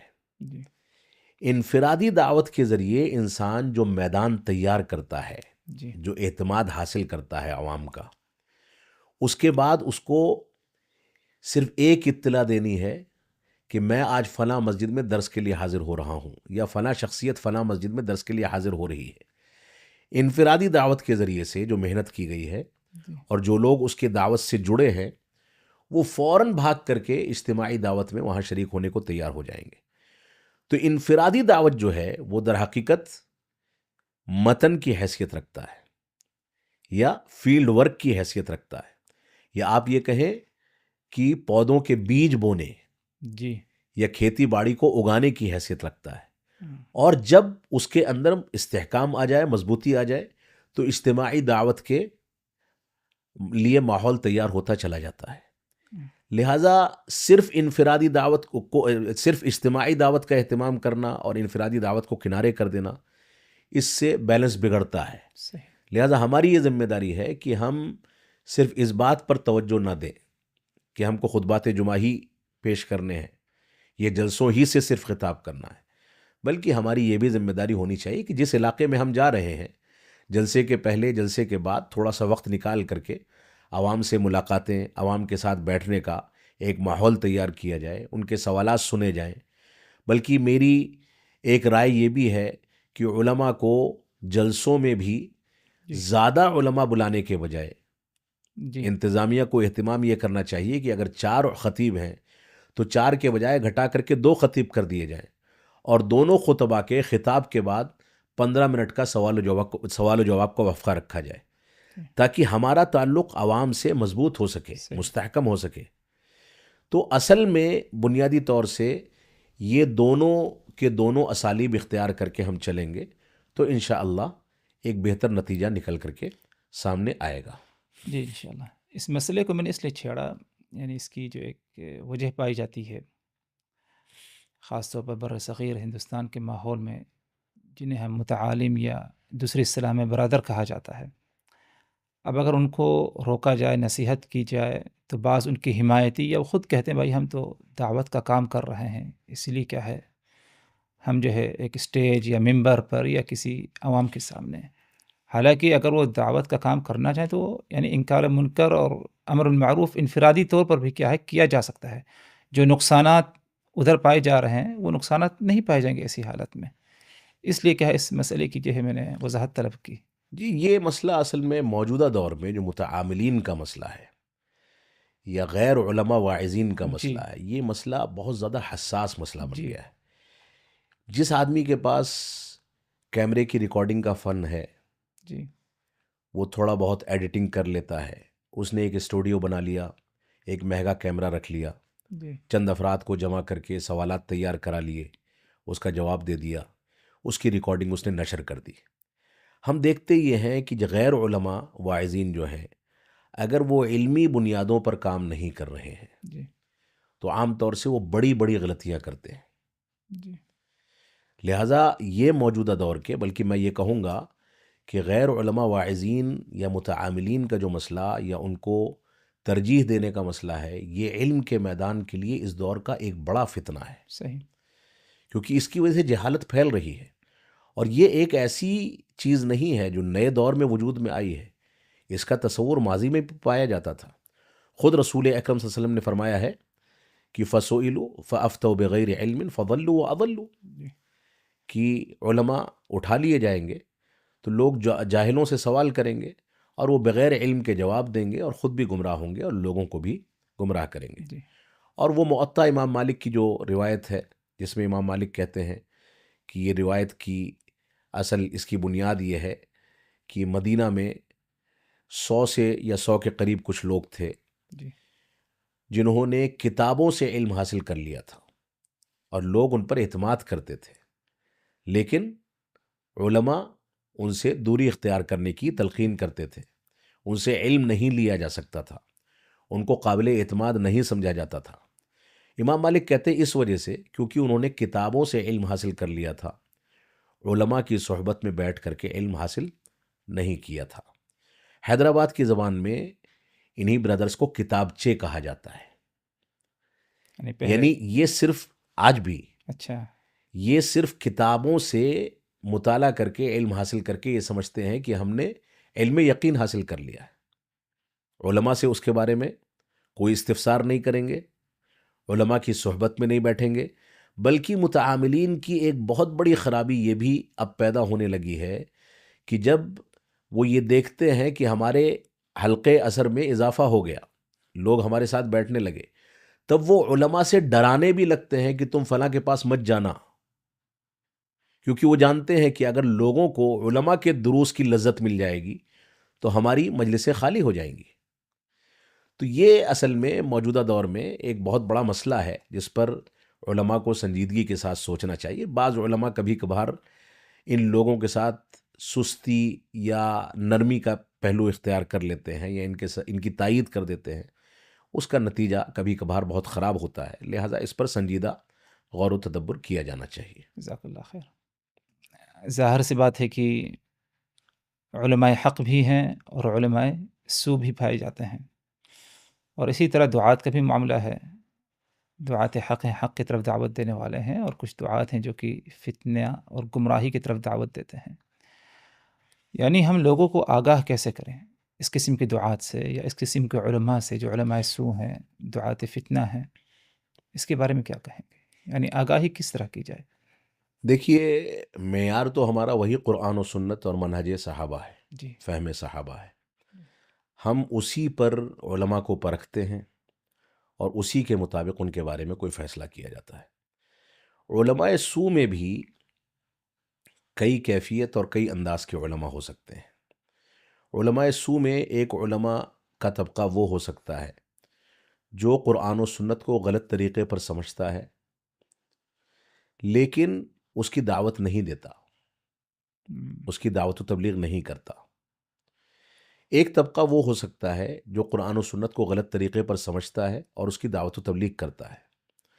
ایک تیسرا طبقہ وہ ہو سکتا ہے جو قرآن و سنت کو غلط طریقے پر سمجھتا ہے، اس کی دعوت و تبلیغ کرتا ہے، لیکن اس کو تنبیہ کی جاتی ہے تو رجوع کرتا ہے۔ جی، تو علماء کے یا علماء سو کے مختلف طبقات کو سامنے رکھتے ہوئے ہمیں اس بارے میں فیصلہ کرنا چاہیے کہ ہم کس کے بارے میں کیا فیصلہ کریں۔ جی، لیکن علماء حق کو پہچاننے یا علماء سو سے تنبیہ کرنے یا ان کو پہچاننے کے بارے میں ہمارے ہاں ایک ہی معیار ہے، وہ معیار ہے قرآن و سنت کو سلف صالحین کے فہم پر سمجھنا۔ جو شخص سلف صالحین کے فہم پر قرآن و سنت کو پیش کرتا ہے، میں سمجھتا ہوں کہ وہ علماء حق میں شامل ہے۔ علامہ ابن قیم رحمۃ اللہ علیہ کا غالباً ایک فرمان ہے، جیسا کہ مجھ کو یاد پڑتا ہے، وہ فرماتے ہیں کہ منحرفین جو ہیں یقولون بالکتاب والسنہ، وہ قرآن و سنت کی بات کرتے ہیں لیکن فہم سلف صالحین کی بات نہیں کرتے۔ یہ انحراف کی ایک علامت ہے۔ ایک قبر پرست ہے، ایک رافضی ہے، ایک صحابہ اکرام کو کافر قرار دینے والا ہے، قرآن مجید کو ناقص یا تحریف شدہ کتاب کہنے والا ہے، وہ بھی جب گفتگو کرتا ہے تو یہی کہتا ہے کہ قرآن میں ایسا ہے اور حدیث میں ایسا ہے۔ تو قرآن و حدیث تو سب کے لیے ہتھیار ہے، لیکن ہمارے لیے معیار کیا ہے؟ ہمارے لیے معیار قرآن و حدیث کو فہم سلف صالحین پر سمجھنا ہے۔ ہم دیکھتے ہیں موجودہ دور میں جو ایسے دعات ہیں، جو دعات دنیا کے اندر معروف ہیں، مقبول ہیں، جی، جن کی ٹی آر پی ہے، جن کو لوگ سنتے ہیں، ان دعات کو اگر آپ باریکی کے ساتھ دیکھیں گے تو ان کی تقریروں میں قرآن و حدیث کی باتیں کثرت سے آپ کو نظر آئیں گی، لیکن ان کی تقریروں میں یا ان کی گفتگو میں کہیں بھی اقوال صحابہ یا صحابہ اکرام کا فہم یا صحابہ اکرام کی شروح و تفسیرات یہ نظر نہیں آئیں گی۔ تو یہ اصل میں بنیادی معیار ہے۔ ہمیں علماء حق اور علماء سو کے درمیان اسی منہج سلف کی بنیاد پر فرق کرنا چاہیے، اور یہی وہ پیمانہ ہے جو کھرے کو کھوٹے سے اور صحیح کو غلط سے الگ کر کے پیش کر دیتا ہے۔ جی، لہذا اسی معیار پر سب کو تولا جائے گا۔ جی، جزاک اللہ خیر۔ ایک اور مسئلہ جس کی وضاحت مطلوب ہے وہ یہ کہ جدت پسندی اور کچھ جدید ماحول جو پائے جاتے ہیں، کیا داعی کہاں تک اپنے آپ کو اس میں ڈھال سکتا ہے؟ دیکھیے، بدلتے دور کے ساتھ جی، جو جدید وسائل دعوت ہیں جی ان کو اختیار کرنے میں کوئی مذائقہ نہیں ہے. جیسے ہم اسٹوڈیو میں بیٹھے ہوئے ہیں، جی یہ بھی دعوت تبلیغ کا ایک جدید وسیلہ ہے. صحیح. ماضی کے دور میں ہم علماء کو تلاش کریں کہ وہ اس طریقے سے ریکارڈنگ کرتے تھے تو آپ کو نہیں ملے گا. جدید وسائل کے ذریعے سے قدیم طرز دعوت کو پیش کرنا، جی یہ بنیادی مسئلہ ہے. جدت کا یا جدید طریقے سے اسلام کو پیش کرنے کا دو تصور ہیں. جی ایک تصور وہ ہے جو میں نے آپ کے سامنے پیش کیا، یعنی جدید وسائل دعوت کو استعمال کرنا، جی لیکن استعمال کرنے کے لیے ہم اسی منہج کو پیش کرتے ہیں جو منہج سلف صالحین سے ثابت ہے. ہم، یعنی یہاں پر ہم جو کچھ پیش کر رہے ہیں وہ وہی قدیم منہج یا وہی قدیم فکر ہے جو صحابہ کرام نے رسول اکرم صلی اللہ علیہ وسلم سے اختیار کیے، لیکن اس کے لیے موجودہ دور کے تقاضوں کو سامنے رکھتے ہوئے جدید وسائل اختیار کرتے ہیں. ہم، تو جدید وسائل میں اسراف و تبذیر سے، فضول خرچی سے اور ایسے ہی پیسے کو اڑانے اور برباد کرنے سے بچتے ہوئے انسان جدید وسائل کو استعمال کرے، اس میں کوئی مذائقے کی بات نہیں ہے. جی اب ایک دوسرا تصور ہے، وہ اسلام کی جدت کا تصور ہے، جو در حقیقت عقلانیوں کی فکر ہے، اخوانیوں کی فکر ہے کہ اسلام کو موجودہ دور کے طریقے پر پیش کیا جائے، ہم، اسلام کے اندر جدت پیش کی جائے. جدت تو اس چیز کے اندر پیش کی جاتی ہے جو انسانوں کی بنائی ہوئی چیز ہے. بھائی آپ کل تک 10 سال پہلے تک جو موبائل فون استعمال کر رہے تھے، آج کے دور میں وہ اپڈیٹ نہیں ہو سکتا. صحیح. 10 سال پہلے جو آپ کمپیوٹر کا ورژن استعمال کرتے تھے، آج وہ ورژن مارکیٹ سے غائب ہے. صحیح. یہاں پر تو جدت کی ضرورت ہے کہ انسان جدید دور کے ساتھ جدید وسائل استعمال کرنے پر مجبور ہے. لیکن اسلام جو کہ قانونی فطرت ہے جی اور جو اللہ رب العالمین کی جانب سے نازل کردہ ہے، اگر اس میں انسان یہ اعتقاد رکھتا ہے کہ اس کو جدت کی ضرورت ہے تو گویا وہ یہ اتہام لگا رہا ہے کہ یہ اللہ رب العالمین کا نازل کردہ نہیں ہے بلکہ انسان کا بنایا ہوا ہے. ہم، کہ جدت کی ضرورت تو انسان کی بنائی ہوئی چیزوں میں ہوتی ہے، فطری چیزوں میں نہیں ہوتی. تو اسلام تو وہی قدیم اسلام ہے. اسلام کو پیش کرنے کے وسائل جدید ہو سکتے ہیں. اسلام کی جدت کی بات جو لوگ کرتے ہیں یا اسلام کو ماڈرن بنانے کی جو لوگ بات کرتے ہیں یا زمانے کے تبدیلی کے ساتھ ساتھ اسلام کو تبدیل کرنے کی بات کرتے ہیں، یہ باطل نظریہ ہے اور اس کے ذریعے سے کبھی بھی اسلام کی صحیح ترجمانی نہیں کی جا سکتی. جی جیسے کہ اس میں بعض حضرات یعنی دعوت تبلیغ کے میدان میں گا گا کر جو تقریر کی جاتی ہے ترنم کے ساتھ، اس کے لیے تو یہی دلیل ان کے سامنے ہے کہ بھائی ہم تو دعوت ہی دے رہے ہیں. دیکھیے یہ مسئلہ اس وقت ہندوستان میں بڑے شد و مد کے ساتھ سوشل میڈیا پر چلتا رہا، گا گا کر کے تقریر کرنے کا، اور میں سمجھتا ہوں کہ اس میں انسان کو ذات پر یا شخصیت پر نہیں جانا چاہیے. ظاہر سی بات ہے. کسی شخصیت پر یا ذات پر اگر یہ حکم لگایا جائے کہ وہ ایسا کرتے ہیں لہٰذا وہ بدعتی ہیں، تو میں سمجھتا ہوں کہ ایسا نہیں ہونا چاہیے اور نہ ہی کسی کا یہ مقصود ہے. جی لیکن اسلاف امت جی کیا یہ طرز اختیار کرتے تھے؟ اس پر غور و تدبر کرنے کی ضرورت ہے. بعض علماء نے اس پر نکیر کی ہے، بعض علماء نے اس کو بدعت کہا ہے، جی بعض علماء نے اس کو معیوب سمجھا ہے، یا کم از کم اسلاف امت میں یہ طرز نہیں پایا جاتا تھا، جی ہم اتنا تو کہہ سکتے ہیں. لہٰذا جو علماء اس کے عادی ہیں ان کو یہ طرز تبدیل کرنا چاہیے.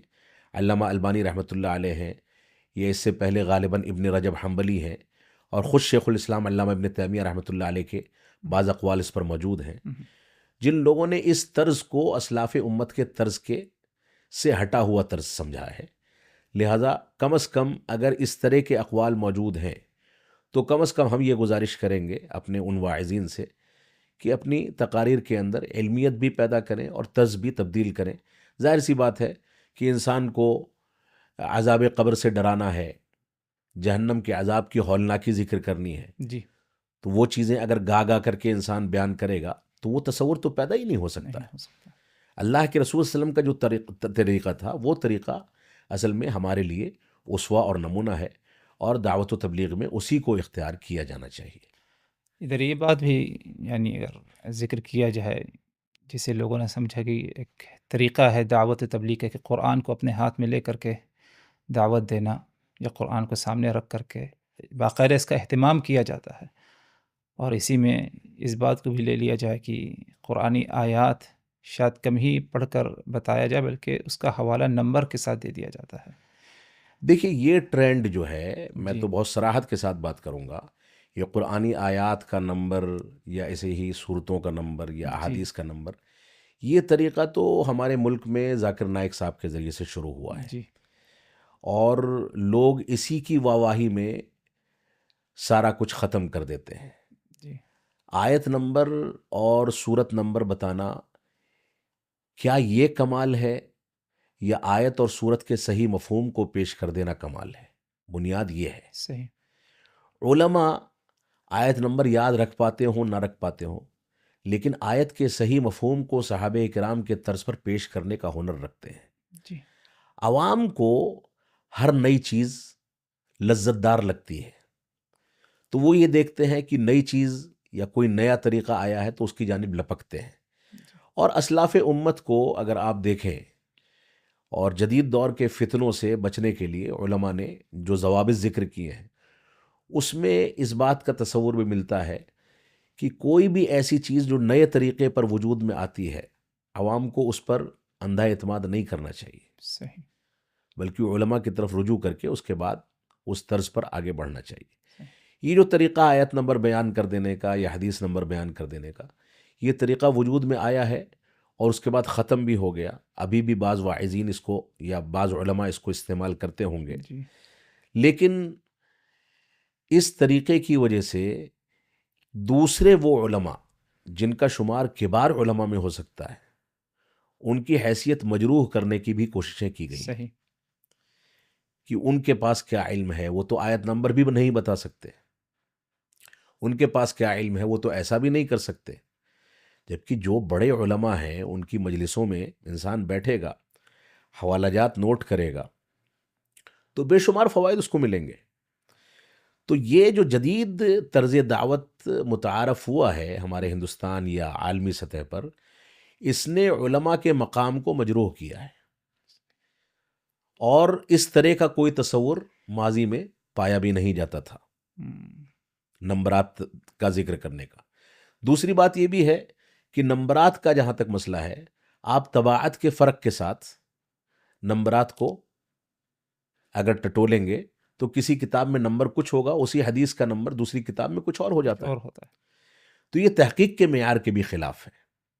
تحقیق کا اصل معیار یہ ہے کہ انسان کے سامنے متن، اس کے حوالے، اس کی تخریج، اور متن سے متعلق جو اسلاف امت کا صحیح تصور یا صحیح فہم تھا، جی وہ انسان کے سامنے ہونا چاہیے، اور اسی بنیاد پر وہ اپنی زندگی کو آگے بڑھا سکتا ہے، کیونکہ وہی ہمارے لیے حجت ہے، وہی دلیل ہے، اور وہی اسوہ اور نمونہ ہے۔ اس کا ایک بہت غلط تأثر بھی گیا لوگوں میں، یعنی جو آیت نمبر بتاتے سمجھتے ہیں یہ حافظ قرآن ہیں اور حدیث اسے یاد ہیں، حالانکہ شاید اگر غور کیا جائے تو قرآنی آیات بھی شاید برابر پڑھنے کا ڈھنگ بھی برابر شاید نہ پایا جائے۔ بالکل، یہ بھی ایک مسئلہ ہے کہ یہ عجیب ایک تصور ہے عوام کا کہ ایک چیز ہوتی ہے، ہم نے دیکھا ہے کہ ایک چیز ہے جو شہرت اختیار کر لیتی ہے، جی اس کے بعد لاکھوں خامیاں عوام نظر انداز کرتی ہے۔ بلکہ میں آپ کو بتاؤں، ایک مثال اگر دوں، کہ عوام کی دیوانگی ہندوستان کے بعض علاقوں میں یہاں تک دیکھی گئی ہے کہ بڑے بڑے علماء موجود ہیں اور وہ آ کر کے مسجدوں میں بیٹھے ہوئے ہیں، کوئی ان سے سلام دعا تک کرنے والا نہیں، اور ویڈیوز کے ذریعے ٹی آر پی حاصل کرنے والے اور شہرت حاصل کرنے والے یہ غیر علماء، واعظین اور متعاملین اتنی شہرت اختیار کر لیتے ہیں کہ اگر عوام کو پتہ چل جائے کہ مسجد کے باہر فلاں آ گیا ہے تو وہ اپنے کندھے پر بیٹھانے کو تیار ہے۔ اس کے نتیجے میں ناقدری علماء کی بڑھی ہے، صحیح۔ بلکہ اب سے غالباً 20-25 سال پہلے کی بات ہے، میں نام نہیں لینا چاہوں گا، ایک بہت معروف خطیب ہیں، ان کی دیوانگی عوام میں ابتدا سے اب تک موجود ہے، اور خاص کر کے جاہل عوام میں. جی اور جماعت کے ایک بہت بڑے عالم دین تھے، جامعہ سلفیہ کے استاد تھے، ڈاکٹر مقتدی حسن اظہری رحمۃ اللہ علیہ. رحمہ اللہ. ایک اجلاس میں، ایک کانفرنس میں وہ خطاب کر رہے تھے، اور اسی بیچ میں وہ خطیب جلسے گاہ میں داخل ہوتا ہے. عوام نے ڈاکٹر صاحب کو اسٹیج سے نیچے اتار دیا اور اس کو لا کر کے اسٹیج پر کھڑا کر دیا. اب آپ سوچیں کہ اس دیوانگی یا اس جہالت کا یہ نتیجہ نکلے کہ علماء کی ناقدری کی جائے، جو علماء انبیاء کے وارث ہیں، جو علماء انبیاء کے مشن کو زندہ کر کے چل رہے ہیں، جو علماء قرآن و سنت کی صحیح ترجمانی کر رہے ہیں. تو یہ بڑا عجیب و غریب معاملہ ہے. میں خود اپنے والد گرامی رحمۃ اللہ علیہ، علامہ عبدالحمید صاحب رحمانی رحمۃ اللہ علیہ کے بارے میں بتاؤں کہ اجلاس میں ان کو شرکت کرنی ہوتی تھی تو وہ پہلے پوری تفصیل منگاتے تھے کہ کون کون خطیب ہے، کس کی صدارت ہے، کس کو کیا موضوع دیا گیا ہے، کون کس علاقے سے آنے والا ہے. پوری تحقیق کرتے تھے، اس کے بعد جا کر کے منظوری دیتے تھے. ان کے مزاج کے خلاف کوئی بھی شخص اگر اس میں شریک ہو رہا ہے تو یا تو اس کا نام ہٹایا جائے گا یا یہ معذرت کر لیں گے. اس کی وجہ یہ تھی کہ وہ کہتے تھے کہ علم اور علماء کا ایک مقام ہے اور اس کو لے کر کے چلنا ہے. اگر ان کو پوری رات بھی بیٹھنا ہے اور وہ صدارت کر رہے ہیں، ان کو استنجا بھی لگ جائے، جی پیاس بھی لگ جائے، بھوک بھی لگی ہو، تو صدارت کی کرسی سے رات بھر 1 منٹ کے لیے بھی ہٹنا گوارا نہیں کرتے تھے. اور جس خطیب نے اپنے خطاب میں کسی انداز کی کوئی غلطی کر دی یا کوئی چیز رہ گئی کوتاہی، وہ ساری کی ساری چیزیں نوٹ کرتے تھے اور خطبہ صدارت میں اس پر تنبیہ کرتے تھے. تو بنیادی طور سے یہ جو اصول پسندی ہے، یہ اصولی فیصلے ہیں، یہ معاشرے سے جیسے جیسے کمزور پڑ رہے ہیں ویسے ویسے ہمارے دعوتی میدان کے اندر کمزوری آ رہی ہے، جس سے ہمیں اجتناب کرنا چاہیے. تعجب تو اس وقت ہوتا ہے جب کہ ہمارے یعنی بعض جو کہ مدارس سے جامعات کے فارغین ہیں وہ کچھ احساس کمتری کے ساتھ شکار ہیں. کیا معاملہ ہے اللہ بہتر جانتا ہے کہ اسی ماحول میں اپنے آپ کو انہوں نے کیا ہے ڈھال لیا ہے، جیسے کہ آیت کا نمبر بتانا، فلاں نمبر بتانا، یہ ساری چیزیں. دیکھیے، اصل میں ایک کمزوری ہے مدارس اسلامیہ کے فارغین کے یہاں، ایک ہلکا پن جو ہے، جی جس کے نتیجے میں وہ کسی سے مرعوب ہو جاتے ہیں، احساس کمتری کا شکار ہو جاتے ہیں، جی یا کسی شہرت پا جانے والے شخص کے طریقے پر چل کر کے وہ اپنی حیثیت کو بھول جاتے ہیں. جی میں سمجھتا ہوں کہ مدرسے سے فارغ ہونے والا کمزور سے کمزور طالب علم جی ان متعاملین سے علم کے میدان میں کہیں زیادہ اونچا مقام رکھتا ہے. لہٰذا ہمارے مدارس کے فارغین کو کبھی بھی احساس کمتری میں مبتلا نہیں ہونا چاہیے. صحیح. اور وہ جو اصولی علم لے کر کے مدارس سے فارغ ہوتے ہیں، وہ اصولی علم اتنا بھاری بھرکم ہے کہ وہ آیات اور احادیث کے نمبر میں اگر محدود رہ جائیں گے تو گویا انہوں نے اپنا فریضہ انجام نہیں دیا. صحیح. ایک مسئلہ یہ ہے. دوسری بات، میں اس پلیٹ فارم سے ایک پیغام یہ بھی دینا چاہوں گا اور گزارش کرنا چاہوں گا جماعت کے اداروں سے، تعلیمی اداروں سے. جامعہ اسلامیہ سنابل میں ہم نے اس سال سے اس کی ابتدا کی ہے کہ مدارس میں منتہی طلباء کی کلاسوں میں جی مناہج اہل سنت والجماعت کا ایک مادہ اضافہ کر کے اس کو پڑھایا جانا چاہیے. اہل سنت والجماعت کا منہج جی یا سلفی منہج کیا ہے، اس کے ضوابط کیا ہے، اس کو پڑھائے جانے کا ایک بہت بڑا فائدہ جو ہم محسوس کر رہے ہیں ایک سال کے اندر، جی وہ یہ ہے کہ طلباء کے اندر ایک وسعت پیدا ہو رہی ہے، علمیت پیدا ہو رہی ہے. طلباء اپنے اسلاف سے جس حد تک منسلک ہوتے ہیں، ہم، اسلاف کے اقوال کو جس حد تک پڑھتے ہیں جی اور اسلاف کو جس حد تک مطالعہ کر کے پہچاننے کی کوشش کرتے ہیں، تو اسلاف کے بھاری بھرکم شخصیت کے نتیجے میں یہ طلباء بھی اس اثر کو قبول کرنے کے لیے اپنے آپ کو تیار کرتے ہیں. لہٰذا طلباء کے لیے یہ ایک بہت بنیادی چیز ہے کہ مدارس میں اہل سنت والجماعت کا اور سلفی منہج کے ضوابط کا اہتمام کیا جانا چاہیے. اور اس سلسلے میں شیخین، شیخ الاسلام علامہ ابن تیمیہ رحمۃ اللہ علیہ اور علامہ ابن القیم رحمۃ اللہ علیہ، جی ان دونوں کی کتابوں کے متون کے بارے میں جی کچھ منتخب متون کو طلباء کو چاہے درسیات میں چاہے شام کے وقت میں اضافی وقتوں میں اس کے دروس کا اہتمام کر کے اس بات کا مکلف بنایا جانا چاہیے کہ وہ شیخین کی کتابوں اور ان کے متون کو حل کریں، اس کا مطالعہ کریں۔ جب تک طلباء ماضی کے اسلاف امت سے اور بڑے علماء سے یا ان کے متون سے جڑ کر کے باقاعدہ تعلیم حاصل کرنے کے عادی نہیں ہوں گے، مشکل پسند نہیں بنیں گے۔ جی ایک بہت بڑا مسئلہ علم کے میدان میں ہوتا ہے کہ طالب علم کو مشکل پسند ہونا چاہیے، صحیح سہولت پسند نہیں ہونا چاہیے۔ تو ان علماء کو اگر طالب علم اپنے مطالعے میں رکھتا ہے اور مدارس کے ذمہ داران اس کو اس بات پر آمادہ کرتے ہیں کہ آپ اس کا مطالعہ کریں، ان لوگوں کے متون علمیہ سے مسابقات کا اہتمام کیا جائے، صحیح متون یاد کرائے جائیں، تو اس کے نتیجے میں طلباء کے اندر پختگی پیدا ہوگی، اور یہ پختگی انشاءاللہ اس انداز کے جو عناصر پیدا ہو رہے ہیں فارغین میں، اس سے نجات کا ذریعہ بھی بنیں گے۔ اللہ رب العالمین ہم سب کو اس پر غور و تدبر کرنے کی توفیق عطا فرمائے۔ آمین۔ بہت ہی عمدہ رائے، بہت ہی عمدہ کوشش۔ عورت ذات اگر دعوت کی فیلڈ میں، دعوتی میدان میں شرکت کرنا چاہے، داعیہ بننا چاہے، تو اس کی کوئی گنجائش شریعت اسلامیہ میں ہے؟ اور اگر گنجائش ہے تو کیا کوئی شرعی ضوابط ہیں اس سلسلے میں جس کا دیکھیے، خاص خیال رکھنا ہے؟ ایک چیز ہوتی ہے کام کرنے کی، دعوت و تبلیغ کرنے کی، اور ایک چیز ہوتی ہے موجودہ دور کی تبدیلی کے ساتھ سد ذرائع کی۔ جی بہت ساری چیزیں ایسی ہو سکتی ہیں اسلام میں جس کی گنجائش یا جس کا جواز موجود ہو، جی لیکن بدلتے حالات جی اور فتنوں کے خدشات کے مد نظر بہت سی ایسی جائز چیزوں سے بھی امت کو بچانا ضروری ہے جی جو جواز کے بہانے سے دوسرے منکرات کو ہمارے اندر داخل کر سکتی ہیں۔ صحیح۔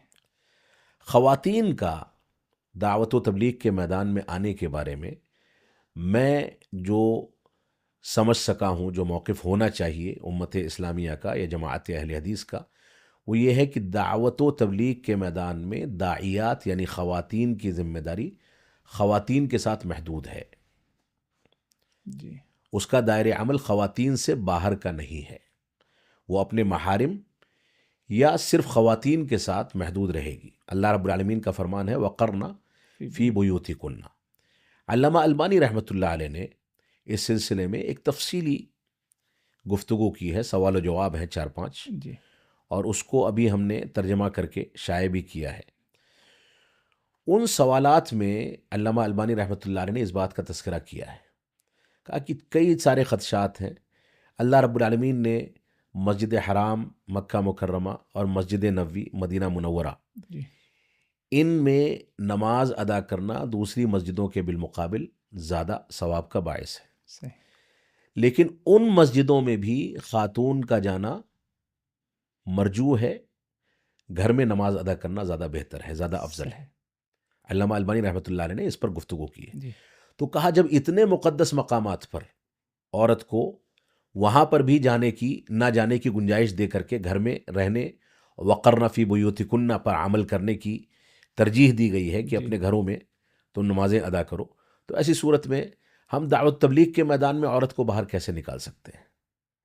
جبکہ یہ حقیقت ہے کہ اللہ کے رسول صلی اللہ علیہ وسلم نے روکنے سے بھی منع کیا ہے، یہاں تک کہ صلاۃ فجر میں بھی خواتین جاتی تھیں، صلاۃ عشاء میں بھی جاتی تھیں، روکنے سے بھی منع کیا ہے، لیکن اس کے باوجود راجع یہی ہے کہ وہ گھر میں نماز ادا کرے، افضل یہی ہے کہ گھر میں نماز ادا کرے۔ تو ایک تو پہلو یہ ہے۔ جی دوسرا پہلو یہ ہے کہ جیسا کہ شیخ صالح فوزان حفظہ اللہ نے بھی ایک سوال کے جواب میں اس کا تذکرہ کیا ہے، اور علامہ البانی سے بھی جو سوال ہوا ہے، یہ سوال تقریباً ایک جیسے ہیں۔ وہ سوال یہ ہے کہ بعض داعیات خواتین سوشل میڈیا پر آ کر کے اپنے دروس ریکارڈ کرتی ہیں، قرآن مجید کی تفسیر پیش کرتی ہیں، اور ان کے دروس عوام میں نشر کیے جاتے ہیں۔ ساتھ میں سوال کا آخری حصہ یہ ہے، اگرچہ وہ داعیات مکمل حجاب میں ہوتی ہیں، جی تو علامہ البانی رحمۃ اللہ علیہ نے بھی اور شیخ صالح فوزان حفظہ اللہ نے بھی یہی جواب دیا ہے کہ اس کو ایسا نہیں کرنا چاہیے۔ دعوت و تبلیغ کے لیے مرد کافی ہیں۔ ایک شبہے کا تذکرہ علامہ البانی نے کیا ہے کہ بعض لوگ یہ کہتے ہیں کہ خواتین کے مخصوص مسائل خواتین زیادہ سمجھا سکتی ہیں۔ علامہ البانی فرماتے ہیں کہ تجربہ یہ ہے کہ خواتین کے مخصوص مسائل بھی مرد ہی زیادہ سمجھا سکتے ہیں، اس میں بھی خواتین کو اتنی پختگی نہیں ہے کہ وہ خواتین کو صحیح تعبیر پیش کر سکیں۔ لیکن اس بات کی گنجائش موجود ہے کہ خواتین اپنے گھروں میں یا ایسے ہی اپنے مقامات پر اگر بیٹھی ہیں تو اپنے گھروں میں کچھ خواتین کو جمع کر کے وہ کچھ وعظ و نصیحت کر دیں، اور وعظ و نصیحت کر کے ان کے درمیان دعوت و تبلیغ کریں۔ لیکن خواتین کا باقاعدہ مسجدوں میں اجتماع ہو یا ہال بک کیے جائیں اس میں اجتماع ہو یا گھروں سے نکل کر کے کسی باہر کے مقام پر اجتماع کریں، اس کی گنجائش موجود نہیں ہے، بلکہ علامہ البانی رحمۃ اللہ علیہ نے مسجدوں میں بلا ضرورت اور بلا مجبوری کے خواتین کے اجتماع کو بدعت کہا ہے۔ علامہ البانی کا یہ فتویٰ بدعت کر دیا۔ موجود ہے، بدعت کہا ہے۔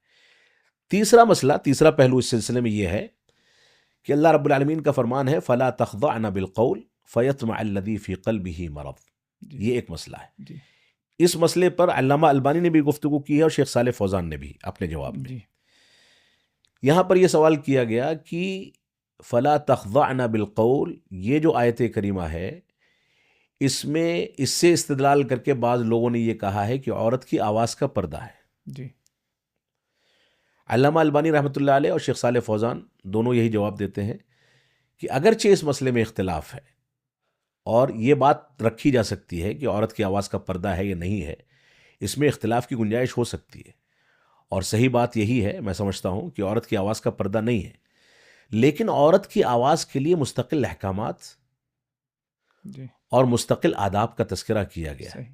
فَلَا تَخْضَعْنَ بِالْقَوْلِ فَيَطْمَعَ الَّذِي فِي قَلْبِهِ مَرَضٌ وَقُلْنَ قَوْلًا مَعْرُوفًا۔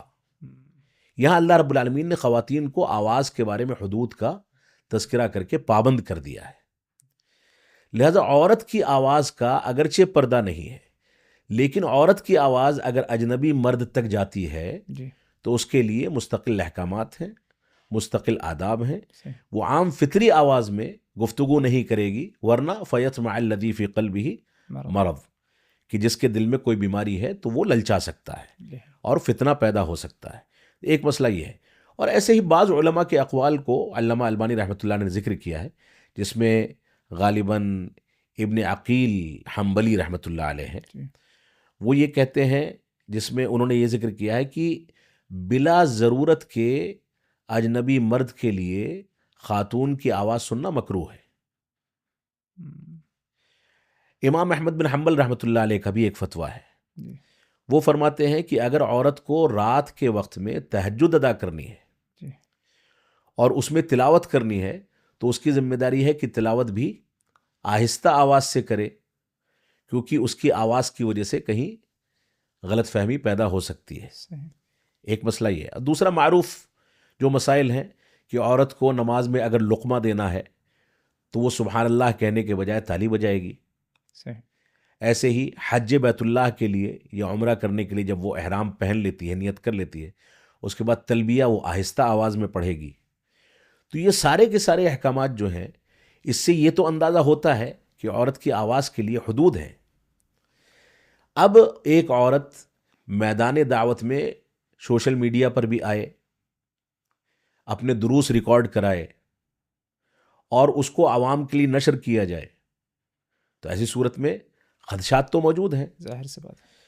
لہٰذا دعوت و تبلیغ کے میدان میں مردوں کو آگے ہونا چاہیے، عورتوں کے اجتماعات مردوں کے اشراف میں ہونے چاہیے، جی بزرگ علماء کو بلا کر کے ان کے درمیان دروس کا اہتمام کیا جانا چاہیے، اور اس طریقے سے ہی یہ دعوت چلنی چاہیے۔ ماضی میں بھی یہی صورتحال رہی ہے۔ صحابیات کھل کر کے دعوت و تبلیغ ویسے نہیں کرتی تھیں جیسے صحابہ کرام مرد حضرات کرتے تھے، جی بلکہ اس دور میں بھی تفریق موجود تھی۔ بوقت ضرورت صحابیات لوگوں کو جواب دیا کرتی تھیں۔ آج بھی اگر مردوں کے ذریعے سے کسی سوال کے نہ ملنے کا امکان ہے جی اور وہاں پر کوئی عالمہ یا کوئی خاتون ایسی موجود ہے جس کو گہرائی کے ساتھ اس مسئلے کا ادراک ہے، وہ معلومات رکھتی ہے، تو وہ آواز کے حدود کا خیال کرتے ہوئے مردوں کو جواب دے سکتی ہے۔ لیکن میں نہیں سمجھتا ہوں کہ دینی یا شرعی مسائل میں کوئی مسئلہ ایسا ہو جو مردوں کے ذریعے سے حل نہ ہو سکے اور عورتوں کو حل کرنا پڑے.